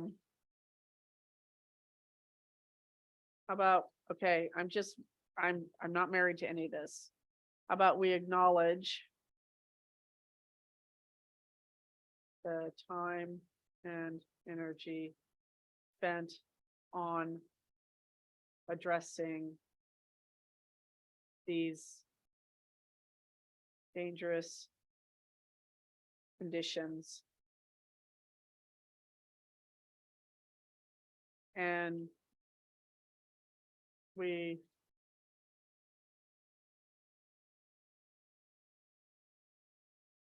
are concerned with the limited progress that has been achieved. Does that capture it? I think that's succinct. Yeah, just to kind of raise the flag for work has been done and has been ongoing. We're still in the progress of doing this. So please read this. Okay. Are there any other? Oh. I hear a voice from Yeah. above. Iris, right from above. What's up, Iris? Would it do any good to add an additional sentence that points so that somehow can convey the urgency of getting this job done, that this really is something that needs to be done. It's only getting worse. We urge you to address this road. These conditions, maybe? Just use conditions, didn't I? Well, maybe Yeah, I did. you're right. Yeah. We urge you to address our concerns.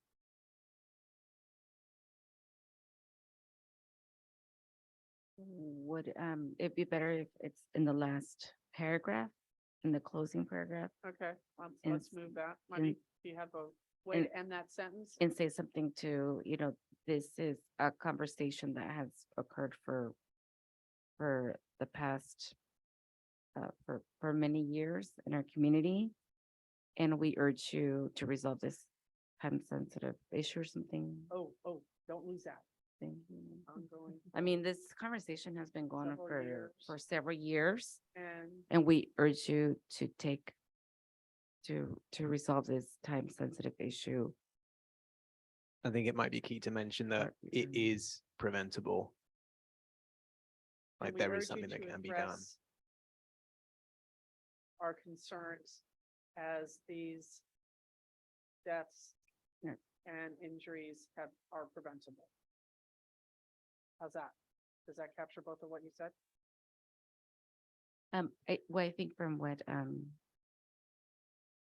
Jack wanted to mention about like the time urgency, And we urge you to address these concerns.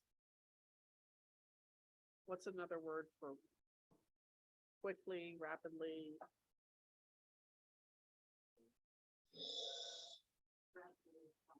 Oh, yes, bingo. Thank you. Mm.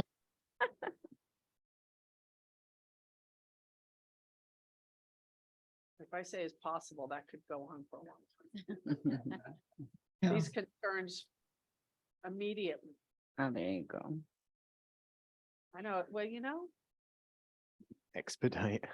This- this conversation has been ongoing for several years and we urge you to address our concerns immediately as these deaths and injuries are preventable. I think maybe it's worth saying were and are preventable to acknowledge. Were, as these deaths were and are. Did I put that in the right place? No. No, unfortunately. Copy and I'm paste a work in works. progress, everyone. I am a work in progress. You know, Um, I love spell check. Deaths were and are. As these deaths and in, oh, chihuahua, thank you. I gotta take this whole thing and move it, so hold on a second.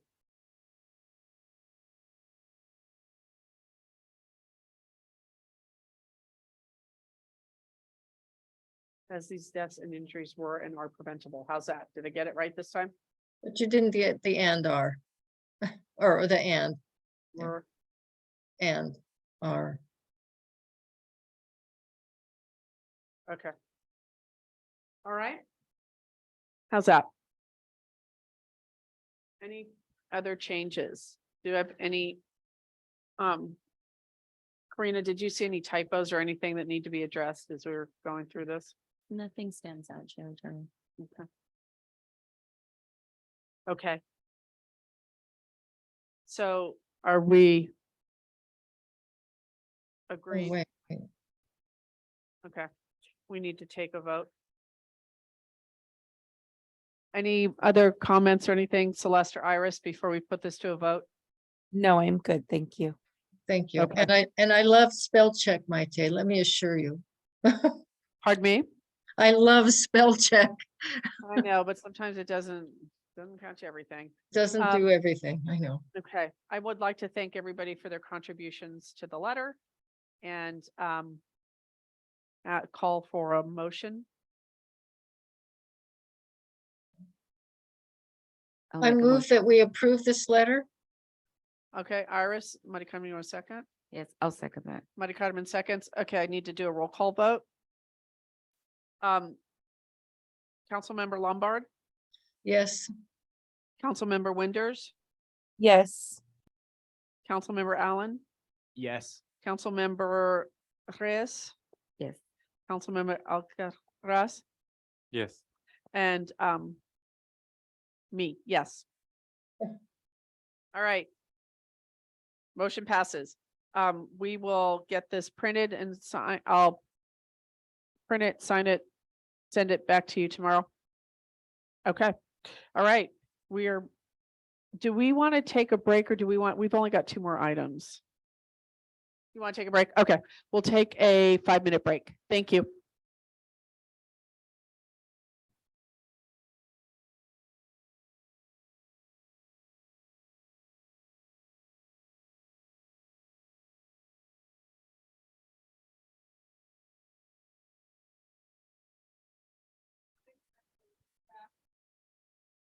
Hello. Okay, we're gonna finish the meeting before 9 o'clock, I think, tonight. Isn't that amazing? Okay, so we have our ad hoc reports. We have a lot of ad hocs moving and not a lot of people assigned to each of them, but we are doing the best we can right now because there's so many things that we want to accomplish. This is an ambitious group. So we have an adopt a highway road. Is that Jack and Mari Carmen? Okay. Sure, I can speak to that. So currently in the process of figuring out which program to go with.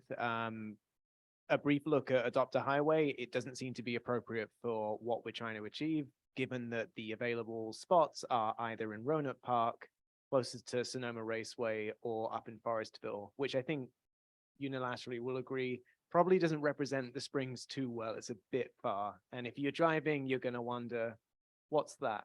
Which is a fair point. So Adopt a Road seems to be a much more suitable program to go ahead with. And we've got sort of 3 shortlisted, 2 on Arnold Drive, 1 being from Orange to Agua Caliente, and the second being Solano to Craig.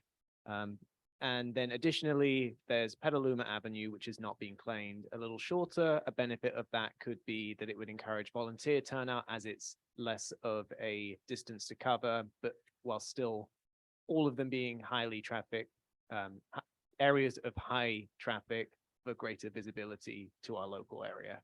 So that's the current update on what makes the most sense.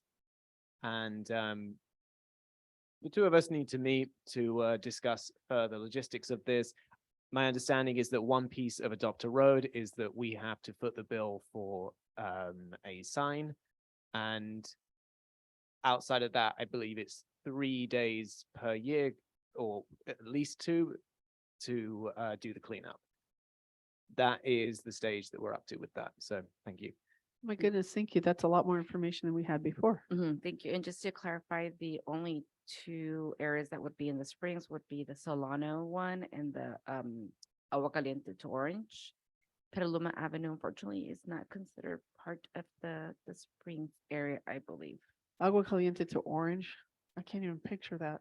I'm sorry, Agua Caliente to, an Oh. Orange, the Yeah, on Arnold Drive. So that would be Arnold from the Drive. traffic circle southbound. Well, that's called the one. Yes. okay. All right. Yes, so I think we need to look at the map well, and I think choose the one that's in the actual Springs area. Yeah, and take a look at that. Yes, Okay, thank thank you. you. Thank you both very much for your work on that. We'll do comments at the end, or we'll do comments and questions at the end. Okay. We have the bicycle rack project. Karina, do you have the presentation? It's just one slide. So this has been an ongoing project. Joe and I have been working on it, and we actually had some movement. So as we've mentioned before, we got the bike moved from its location in Karina's office to Art Escape by Jesus. So thank you very much. And now it is located at Art Escape, and we realized once it got to Art Escape that we cannot paint it. So we had to come up with another option. So they are working on these vinyl strips, and the cost is far less than they expected. So that's good news, but this is what the product would look like. They would use these vinyl strips and decorate the bike racks that would be located at, I think we have 4.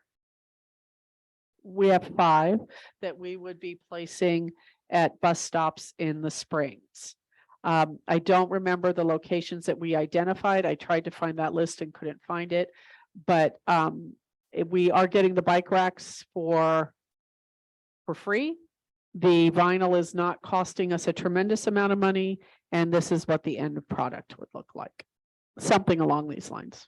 So we're asking for the ad hoc is seeking approval of $50 to purchase the vinyl wrap. We need to coordinate with Sonoma County Transit to have the other 4 delivered to Art Escape by June. And I think you sent an email to Brian. Okay. And then we need to review and approve the installment of the 5 racks from the previous list, transit list. So we do have time to do that. We'll do that at the next ad hoc update, but we're seeking approval of allowing for another $50 to use the vinyl strips to decorate the bike racks.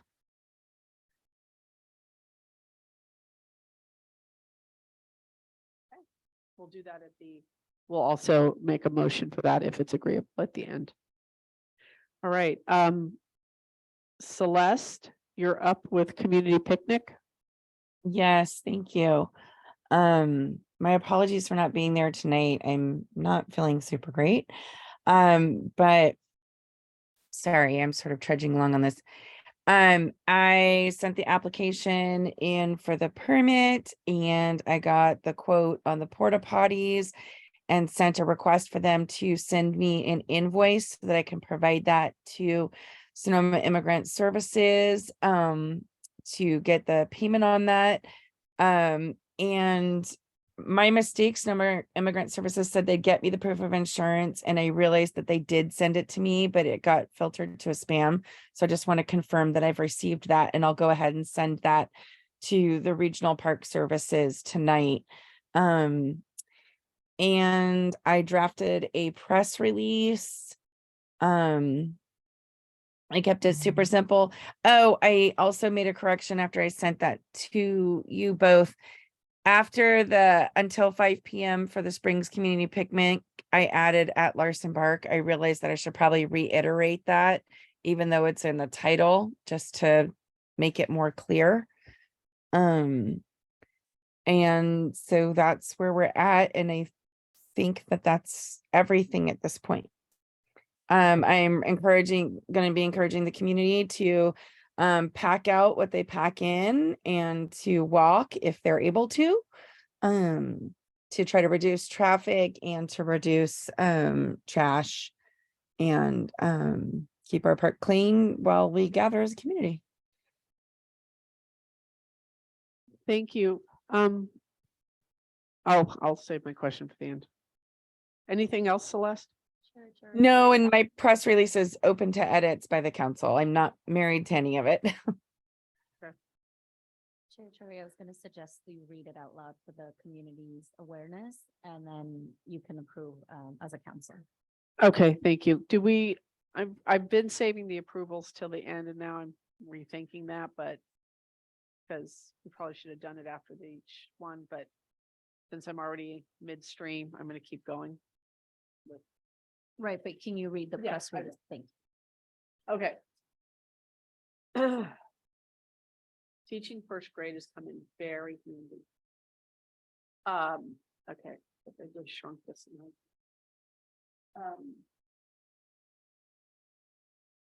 Okay, thank you. Springs Community Picnic at Larson Park. Please join the Springs MAC Sonoma Immigrant Services and your community on June 17th, 2023 at 1 p.m. until 5 p.m. for the Springs Community Picnic at Larson Park. Pack a picnic, grab a blanket, some chairs, a soccer ball or frisbee, and bring the whole family down to join your neighbors in sharing and celebrating our community. The COVID pandemic has separated us now. It's separated us. Now is the time to come together as a community and reconnect in your neighborhood park while we share a meal, some laughter and joy. The Springs is a vibrant and joyous community, and we are ready to celebrate the start of the summer. Please practice, leave no trace, and pack out what you bring in. And if possible, walk or bike in. Let's leave the park even nicer than we found it. If your organization would like to set up an information table or you have any questions, please contact. Hold on, I lost my place. If you have any questions, please contact Celeste Winders at celestewinders@yahoo. Do you want me to read about the Springs Municipal Advisory Council? I just copied and pasted those off the abouts of each of the web pages. Okay, They're there's not- a blurb about the Springs Municipal Advisory Council will represent the best interests of the entire community while acting as a bridge of communication between the county and local residents and businesses on topics for the Springs. The Sonoma Immigrant Services, founded in 2019, is a 501c3 nonprofit organization located in Boys Hot Springs in Sonoma Valley and is dedicated to strengthening the community through education and advocacy by providing accessible educational and legal services. Anything else on that page? No. Can you scroll back to the top? Thank you. Can we change the spacing after community? There's something. Either the space is missing there or yeah, thank you. I'm wondering, can we invite a taco truck or something to be there? Well, Or the, do we I- have to do something? Do we have to ask for a special permit for that? well, that's a good question. So on the special use permit, it asked if there was gonna be food, and then there's like other questions about like food permitting, and I don't know if that applies to taco trucks and food trucks because they have their own permit because they're mobile. So I don't really know the answer to that question, and I think that that is a good question. And I can find out because I wasn't sure on the application if that meant that we'd have to get some kind of food permitting or if it just sort of comes with their vehicle. I don't know the answer. Okay, I was just thinking that some people might not bring a picnic or something. It might be, if we had a taco truck, it might be. Why don't I reach out to the regional parks and ask if that's like a different permitting or if we could just invite them and because they have their own food handlers and licensing that they would be okay. Okay, thanks. I'll put that on my list. And ice Susan, did you- cream. We need ice cream. Oh, well, now Absolutely. you're getting greedy. It's summer. Thanks, Celeste, for all of your work on this. This sounds really fun. I put it on my calendar already.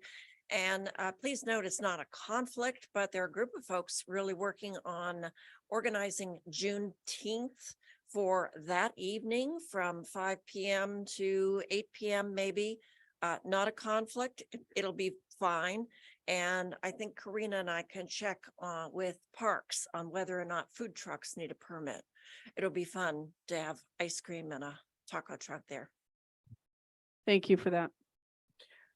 Okay, we'll approve the memo at the end. I did just want to say one thing just to add before the date, the day, because like for a press release, just saying like Saturday, June 17th or Sunday. Yeah. Yes, for people to you. read quickly and make assumptions like I do regularly, the dates, Yeah. and I always get them wrong. Good catch. Thank you, Jack. Okay, I would suggest at the end saying for more information about the Spring Smack, please go visit here and put the link. oh, at the end on the, after Celeste's name, Yes, or you can find, or also find us on Facebook as. there you go. Are you Cetera. doing the typing? Who's doing that? You, thank you. That's not me. All right, thank you. Any other suggestions? Do we want to do the same thing for Sonoma Immigrant Services? I was just thinking that if we do it for the MAC, we should do it for Sonoma Immigrant Services. Yeah. Yep. And then Okay. Karina, can you email that Word doc back to me with those changes and then I can add the hyperlinks when I get it. All right. Through the chair, I might suggest that you have a Spanish version of your press release as well. Yes, I'm sure Celeste has already thought about that. Yep, Did you I'll do get that? it translated. Thank you. Logo competition. I'm not sure. Any other comments on this one? Mr. Larson? Yes, the podium. As Mr. Larson prepares territory, if you find out that you can have a taco truck, does the money you allocated prior cover that expense, or will you need more money? If you do, you either have an option to bring that forward tonight, if this is a resolution item, or you will need a special meeting before this event occurs Why would we need money? to pay a taco truck. Do we have to pay them to come? It depends on oh, sorry. I didn't know if you wanted to give free tacos or if. I would love to bring give free people. tacos, but I don't think we have enough money. Right. I don't think that's in our budget. I think we're hoping to just have them available for those who didn't. I mean, I would, that, you read my mind. I would like to give free tacos to the world, but I don't think we can afford it. But if somebody could make some money. I was Thank just- you for mentioning that. I was just wondering, there's gonna be music there? I didn't put that on the application because we don't have anyone signed up. I think when we had talked about this before, we were just really sort of like looking to gather. However, Ballet Folklorico had expressed some interest in participating. but I don't think, we hadn't planned on bringing like a band or anything like that. Okay, I was just wondering. Yeah, Thank you. thank you. We're, yeah, it's a good, I mean, if this catches on and it's something we want to do in the future, I could see us expanding to some other things, including free tacos and music. Yeah, this is Alright. our first run. We're just dipping our toes in the water. Yeah, we are. We're starting small to be successful.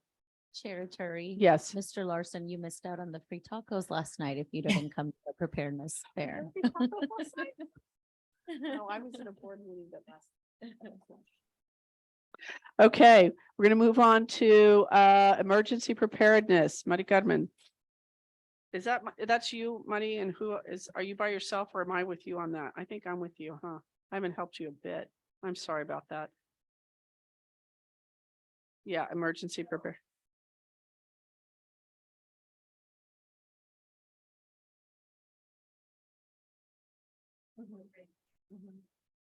Oh, you are? Okay.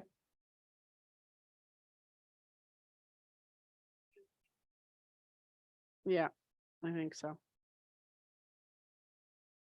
Well, I'm happy to go with you. I'm happy to help you on this one since my bike racks are coming to a close. Okay. All right. Go ahead. Does she have okay, thank you.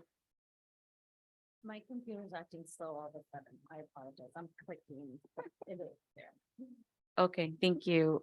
So this is the post-event update for the Emergency Preparedness Fair for the Springs / Sonoma Valley. So in terms of event pre-planning, we were able to meet with the participating agencies for two pre-planning meetings in collaboration with DEM. Thank you to the Department of Emergency Management for their support. And to the Map Your Neighborhood program as well, and the fiscal sponsorship of Sonoma Immigrant Services. Thank you as well to the Office of Supervisor Gorin for support with logistics and getting this event ready. And we also work with the Wine Country Tires. The neighbors there at the 22 Boys Boulevard parking lot were very supportive. And with that said, the Taqueria Los Lagos food truck was able to give us a very nice discount to be able to purchase tacos. We had a budget of $300 from the MAC for tacos, plus Julie Atwood also provided a donation of $400 for tacos, as well as she also provided a donation to get 3 bilingual interpreters, and $200 from the original MAC monies also went to a DJ with DJ Refugee. And we were able to create a bilingual flyer that was actually paid by DEM for printing. Thank you to DEM. And these are all the organizations that attended. You can recognize their logos, and it was information from getting to know your evacuation zone to getting a basic go bag with some basic essentials to kind of encourage people to fill the bags up. Also had information for emergency or pet preparedness for during an emergency.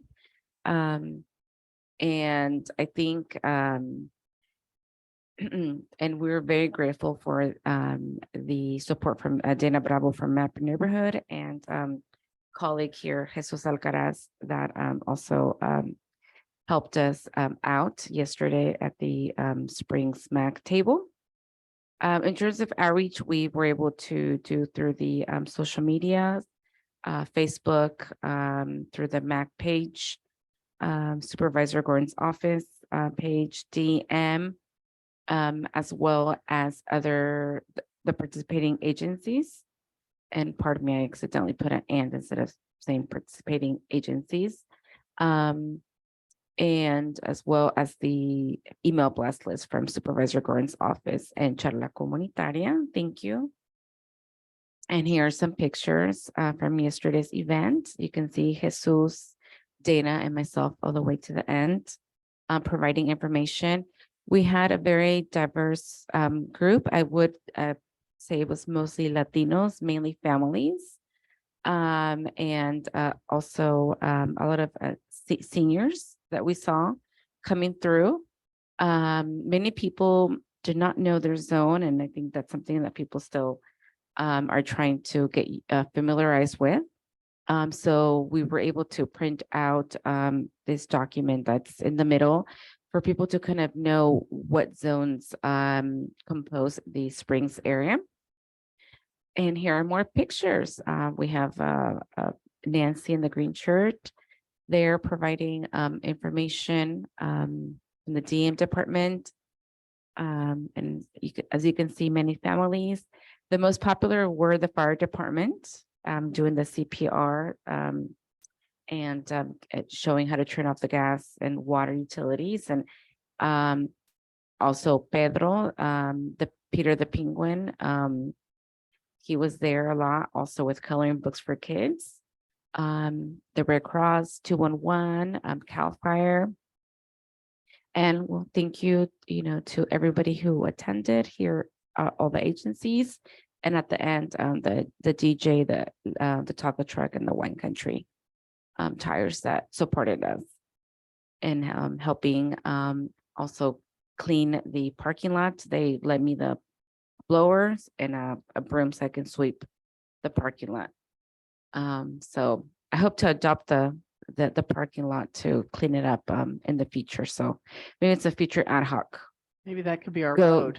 Go sweep the parking lot.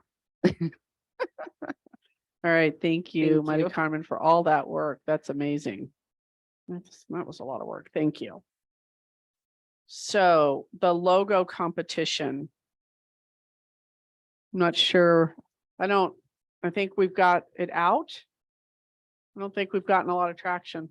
I know, and Maite, I wanted to suggest to the council that we actually bump that deadline up to fall. It's just been, I think we've all been very, very busy. And not being able to sort of do the advertising push with it that we'd like to. I know that I'm in the 90 days of May right now, as are you. And so I'd like to suggest to the council that we extend the deadline to fall. I'd like to hear what others think of that.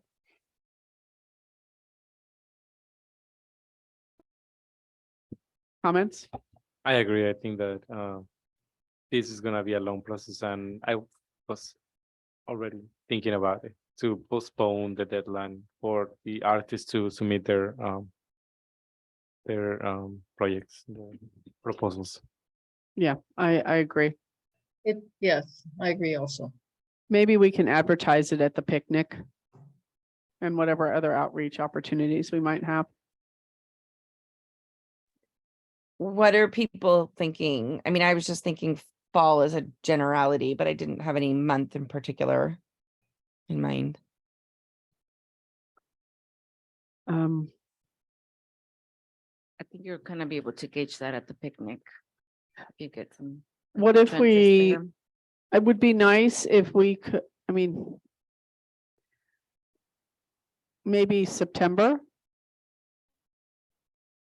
Beginning or end, like September 1 or 30 or 15. Q3.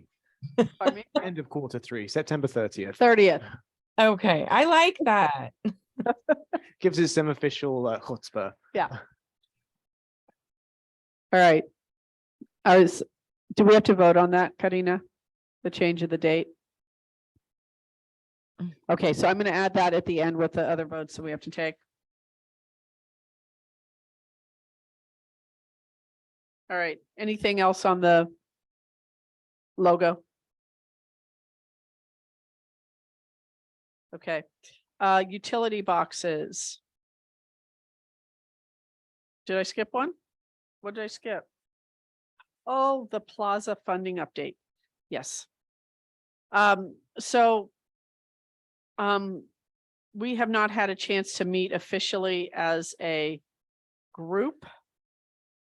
But we did get confirmation that there's close to $2 million that's still sitting for the plaza, and whatever that looks like.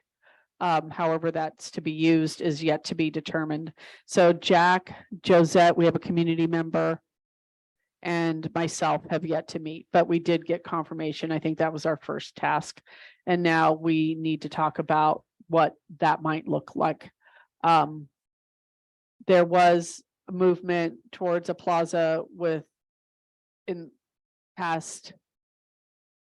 the past few months that was stopped. And so now it's just, is that Jack, Josette and I need to meet and talk about what we want to do to either move that forward or not.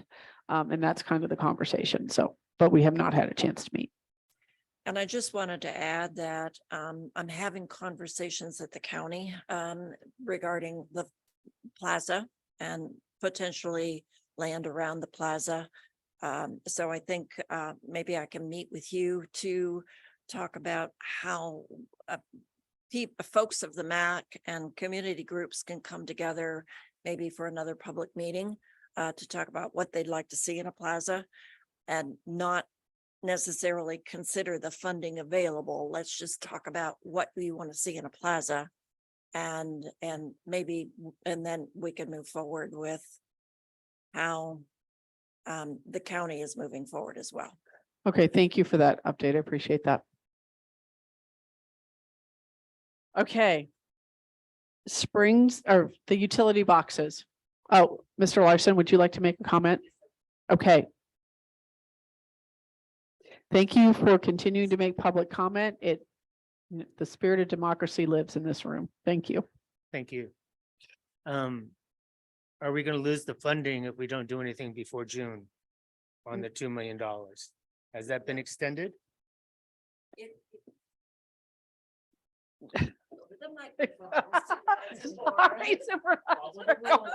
Follow the rules. No, it's not going to be considered for reuse by the board. But we do need to move forward on something. Otherwise, there has been a request for potentially to use some of the funding for Larson Park. And I said, no, we're not thinking about that yet. So a lot of priorities in the Springs, and I'm, as I have for the last 8 years, kept that money securely. Thank you.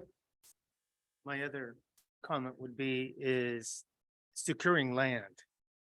Because that is the main issue of a plaza is how big do we want it? Where's the location of it going to be? And we've been kicking this around for quite a bit.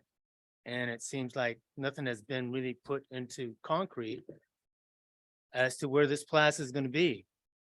And we're running out of time. So we need to step it up and figure this out, whether it be taking that $2 million and securing, if we want it to be in downtown Boys, securing, eminent domain over the old Uncle Patty's property and the gas station and making it a real plaza, because that little area that's there is just too small for us to have a plaza. So, I mean, I just throwing that out there. Thank you, Mr. Larson. Okay, our last ad hoc is the utility box project.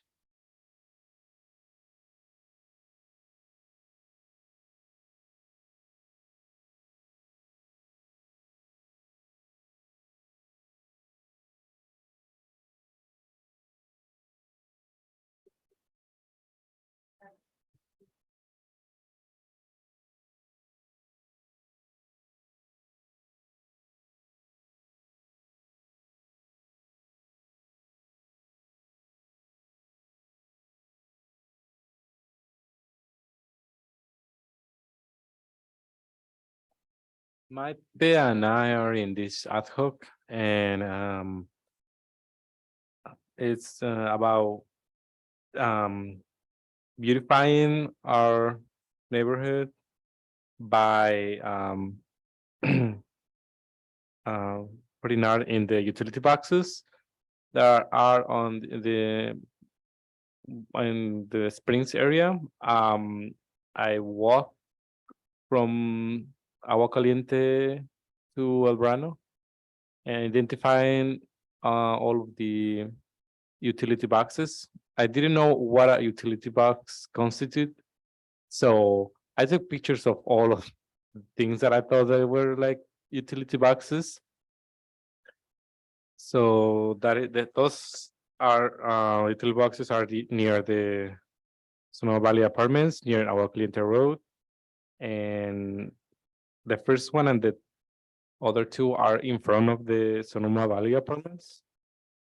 The next one is next slide. The next one is on near Marines Avenue. This the ones in the middle is, as I was just told, are not considered utility boxes, so that will really reduce the number of utility boxes to less than half. The next one is in from Cielito. The other one already has a painted like a sticker. It's on the corner of Mountain Avenue and Highway 12. And the other one, green one, is next to the where it used to be La Morenita number 2 or Sonoma Originals. The next one slide. Yeah. So as you can see, it's on front of the Flowery and the youth center, I believe. There's the next one. It's utility box that I think it's near the Feathers Avenue and Apes Plumbing and in front of the across the thrift store, which I think these are considered utility boxes. And then the next one, those two, the 1 and 2 in Lichtenberg and Highway 12 and the one in front across the through Gens. I don't think that are utility boxes. Actually, none of them are. The next one is the corner of Vallejo Avenue and Highway 12 next to the barking dog. That is a very potential one. And then the next one has a graffiti on it. It's in close to Mulford Lane, and the one is next to the Williams Auto Care. They're really close by each other. And ultimately, this is what we want. We want the utility boxes to look like the one in front of Rosa Grande Tattoo. So that's our goal. The one in the middle, it's on the corner of Siesta Way and Highway 12. Is Siesta Avenue or Siesta Way? I was wait, yeah, okay. And the next 3 ones are in front of Tiny Town. They have graffiti on it, so it will be. And then the last one, it's on Verano, on Highway 12. I think that all the main utility boxes are like in the main intersections. Some of them are just randomly placed, but they have graffiti on it. So I think that it will be better if they have art on it. And like Jeff Weiss from Caltrans said, we have to have a contact on the local government. So Karina, my next step is to talk to you and along with Maite, figure out the path of achieving this through all the legalities and whatever steps that we had to take for that to happen. Thank you, Jesus. And also I want to add that because while I was walking Highway 12, I saw a lot of garbage along Highway 12. So Maybe we should reconsider to adopt the road to consider Highway 12 as a road to be clean. Just to let you know, Maite, Jack. Right, thank you. Thank you. Supervisor Gorin, did you have a comment? I just wanted to thank Jesus. Thank you so much. You know, driving up and down, I had no idea there was as many boxes as you've identified. I know it's like those little things. I don't know what you do with the art, but I'm intrigued. I am so glad that you are taking this on because I've been trying to get folks to be excited about this for maybe 5 years. I visit Fort Collins, Colorado a lot because that's where my daughter and her children live. They have the most beautiful utility boxes all over the city.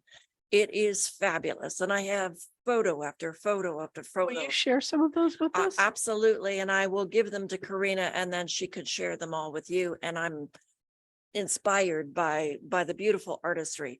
We can figure out the logistics. Caltrans said, oh, it's going to be really easy. And then he said, and I said, maybe not so easy. So I'll commit to take on some of that, but working with Artscape and a number of great artists that we have, it's going to be really cool, very exciting. And so I'll share those images with Karina so that you have something to look at. Then there was something, we did have a conversation with Comcast and Comcast said, absolutely, paint our boxes as well. They're not necessarily along Highway 12, they're in the neighborhoods a little bit. But so we could have years of great art coming forward. Thank you, Jesus, really appreciate it. Thank you, Supervisor Gorin. And thank you, Jesus, for all that work. That's great. Chair Turi. Yeah. Thank you Supervisor for that update. And some of the utility boxes might belong to PG&E as well. And PG&E in the past has said, no way, we cannot touch them. Just FYI. Well, that's what I was going to say is, Yeah. Maite? hold on, Iris, 1 second. Mr. Larson's going to the podium. Sure. It's me again. Yeah, I worked in the utility industry and basically they are owned by different companies. You got, your Comcast, you got your telephone, you got your PG&E ones. Now PG&E and telephone, I mean, I was on going out and like people tag those things all the time. So they were going out and painting over them and getting rid of the tag. So they have easement and they have easement rights on those things. So it's going to be getting in touch with them, finding out who's in charge of all that stuff and getting permission from them in writing to actually go through and do their boxes. With the county, basically they own their own boxes, but still it's on Highway 12, which is just pointed out that you have to deal with Caltrans. Thank you. But Thank that you. one there by Rosa. Thompson is beautiful. Mhm. And I think it's a fantastic project. Thank you. And they may have done that without. I would say that. Chair Turi. Yeah. Maybe Mr. Larson would like to be recruited to work on this project with the ad hoc. Just a suggestion. Okay, that would be super, but it would be helpful for us. I mean, one of the big things it sounds like is we need to figure out who owns what, so, yeah. Okay, are there any comments from the council on any of the two votes that I see before us are approving $50 for the vinyl and the date change of the picnic? I do only have one question before we move on. Karina, I still have to show my report from the Quetzalén. The other. Oh, today? Yeah. Okay, Yeah, because it was from April, so okay. April 23rd. It's very quick.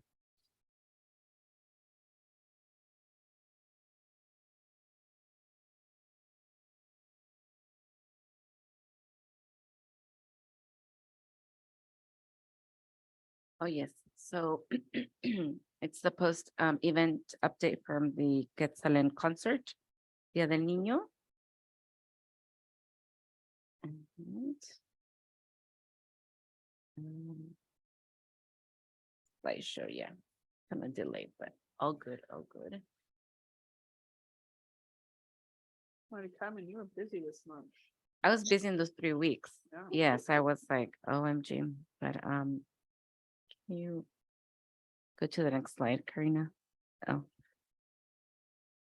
But no worry.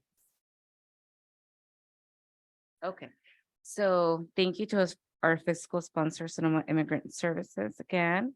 We were able to provide about 120 toys for toddlers to teens. Kids were very happy, but especially the teens.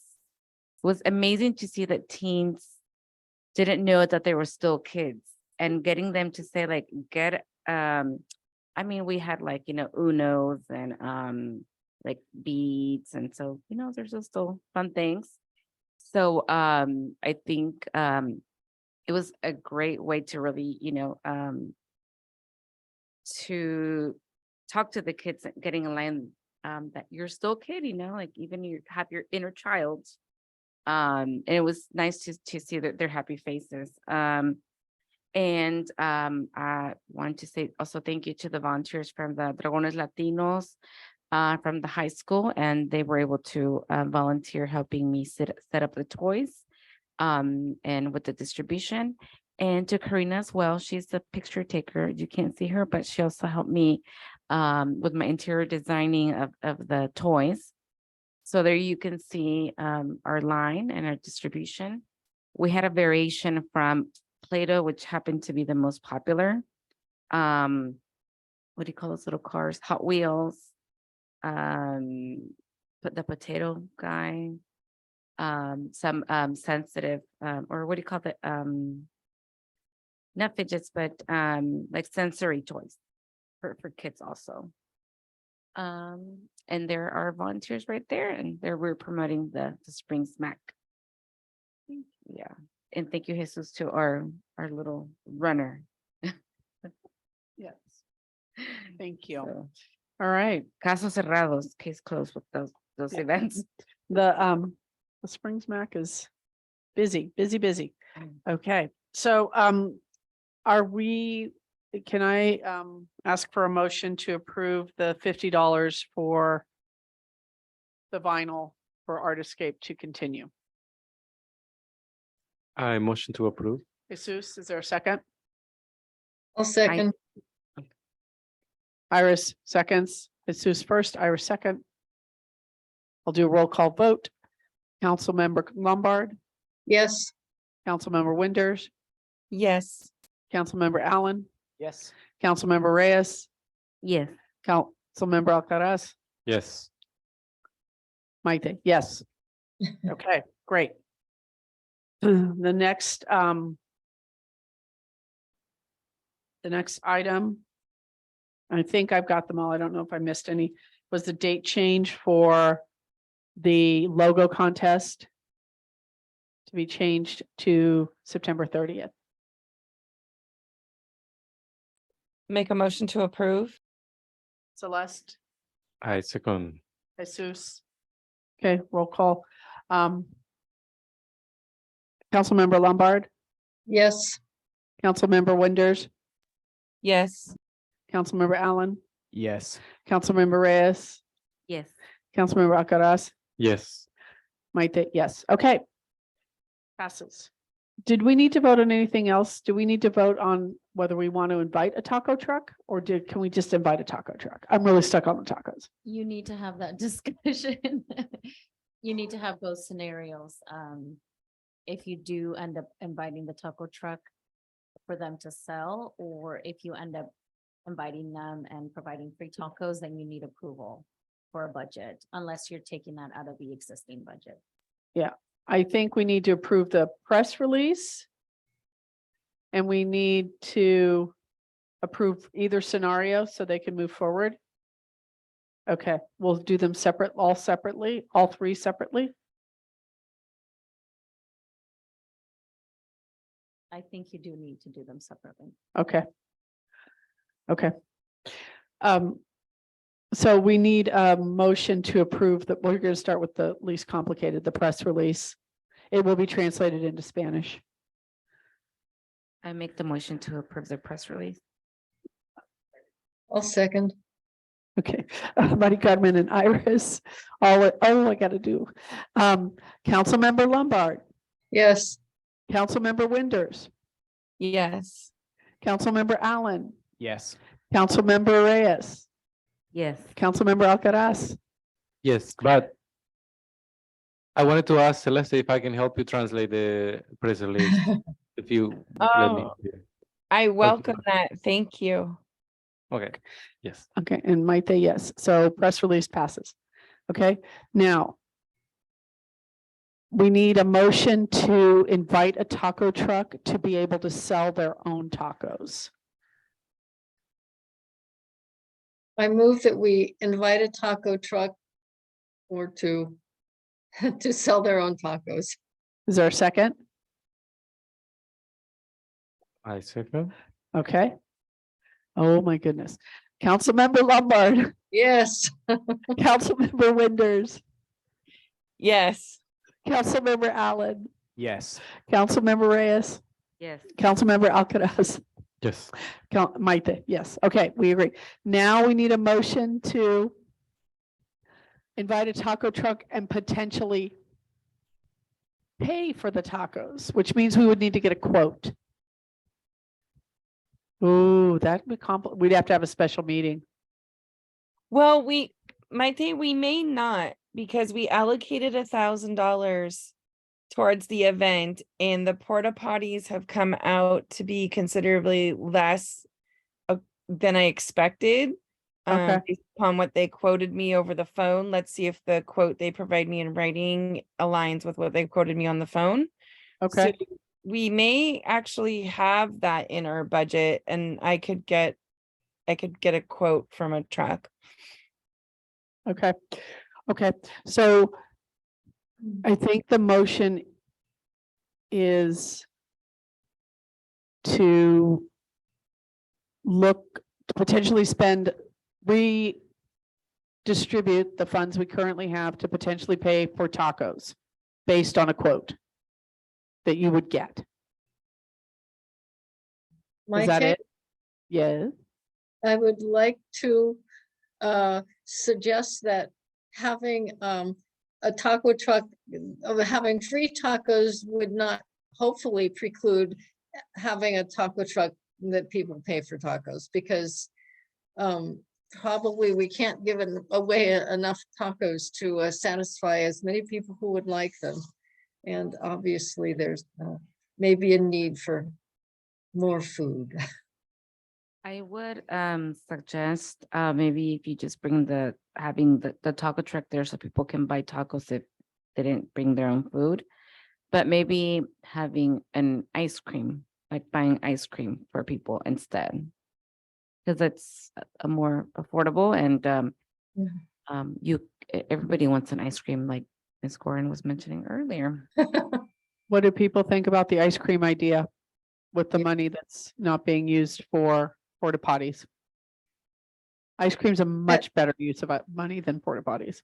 I think it's a good idea to, I think that's a great idea, ice cream instead of tacos. Because I'm afraid we might have hungry people who wouldn't, bring food either, so. But ice Okay, cream's always good. Celeste is gonna need some help because this is a lot for her. Yeah, So- you're reading my mind. If I could get help on like getting the quotes for ice cream. And the thing with ice cream that's easy is like we buy so many of them and it's first come, first serve, and then when we're out, right? I mean, that's not unusual for ice cream. Okay, so I'm willing to talk to Cielito and La Michoacana. I think Salvador Fruta. Oof, and Salvador Fruta, yeah. And I think doesn't Fruta have a truck? I know Michoacana, I think they have a cart. I'm not sure. I feel like they've told me in the past they've had a cart, but yeah, we can look into it, make some phone calls. Okay, I'll do that. I'm willing to do that. Celeste, if you need more help, I can help you. I love that we're all on board to have treats. Okay. So here's the motion. not just with trees. The motion is that we will use the additional money to purchase ice cream from one of the vendors. And we give ice cream away until we're out of ice cream. And we will have a taco truck that will come and sell tacos. How's that sound? I move to make that motion. Okay. Is there a second? I'll Second, second, yeah. Okay. Jesus. Jesus and Mari Carmen. Okay, roll call. Councilmember Lombard, Yes, Councilmember Winders, Yes. Councilmember Allen, Yes. Councilmember Reyes, Yes. Councilmember Alcaraz, yes. Maite, yes, okay. Ice cream and tacos passes. Great. Okay. Okay, we got the date change, we've got the money for the vinyl, and we have movement tacos forward and on ice the- cream. Tacos and ice cream. Okay. All right.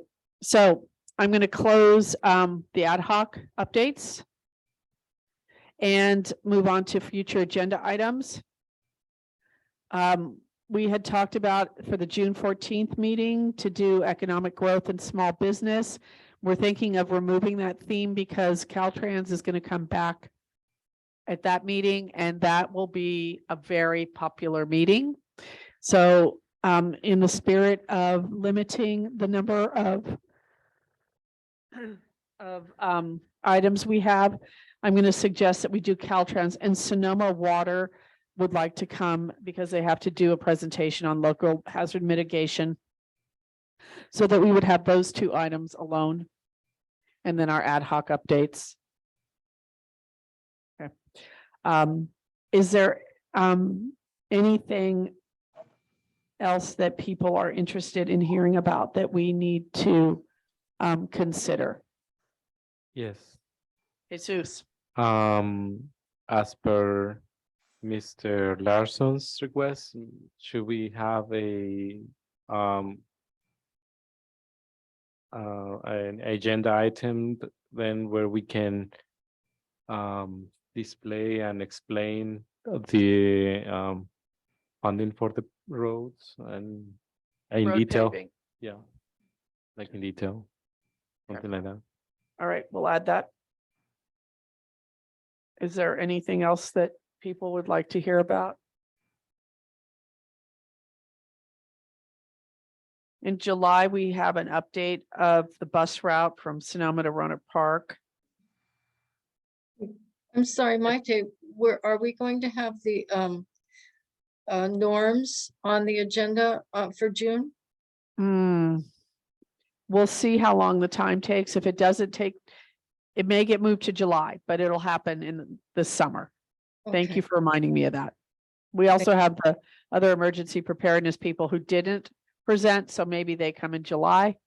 I'm not sure. I just know how popular the Caltrans topic is going to be. And I'm really trying to keep the meeting under 3 hours. Yeah. Hi. Mr. Larson, How are you? good. All right. Hey, there's something I've been thinking about for a while, and that is the banning of single-use plastics in the county. I don't know if this is something that we should actually step up and take, you know, it's just something that, you know, we have like single-use plastics at bars. People go out to restaurants, people go out to eat. So we have like spoons, forks, knives, cups that aren't recyclable. We only, you know, the county only recycles like 15% of all items that are recyclable. So by banning this here, that cuts back on a lot of things that don't end up in our landfill and don't end up in the oceans and the big thing out there, and you know, so it would kind of force the corporations to kind of change their format on to make biodegradable forks, spoons, knives, cups, plates that are all made out of plastic now. So it would actually help with climate change because that's all fossil fuels. And it's just a suggestion if that's something you want to take on. All right, well, maybe we can get a presentation on that in the future. Thank you. Zero waste, yep. Okay. All right, anything from Iris or Celeste? No, thank you. Anything from the council? Okay, today is Dia de las Madres in Latin American countries, so Feliz Dia de las Madres. And I am going to, first of all, I want to thank KSVY for their technical support and their broadcasting, SVUSD, again, Lynn Marie, Karina and Supervisor Gorin, and to our audience for sticking with us. Mr. Larson, you deserve a shout out for sticking it out with us. And I ask for a motion to adjourn. Oh, yes. So why don't you do that? So today, the May is Mental Health Month, and we all know that we are in dire need of services and support in that area. And yesterday was Children's Mental Health Day. So is that this month too? In fentanyl overdose awareness, we know that that is an epidemic in our communities. All right. Thank you all for being here again. Can I get a motion to adjourn the meeting? I move to adjourn the meeting. Thank you, Iris. Is there a second? Yes. Second. Thank you, Mr. Allen. Do I have to do a roll Aye. call vote for this? Yes. Councilmember Lombard, Yes. Councilmember Winders, Yes. Councilmember Allen, Yes. Councilmember Reyes, Yes. Councilmember Alcaraz. Yes. And Maite, we all agree. Good night, everyone. Thank you. Night, everyone.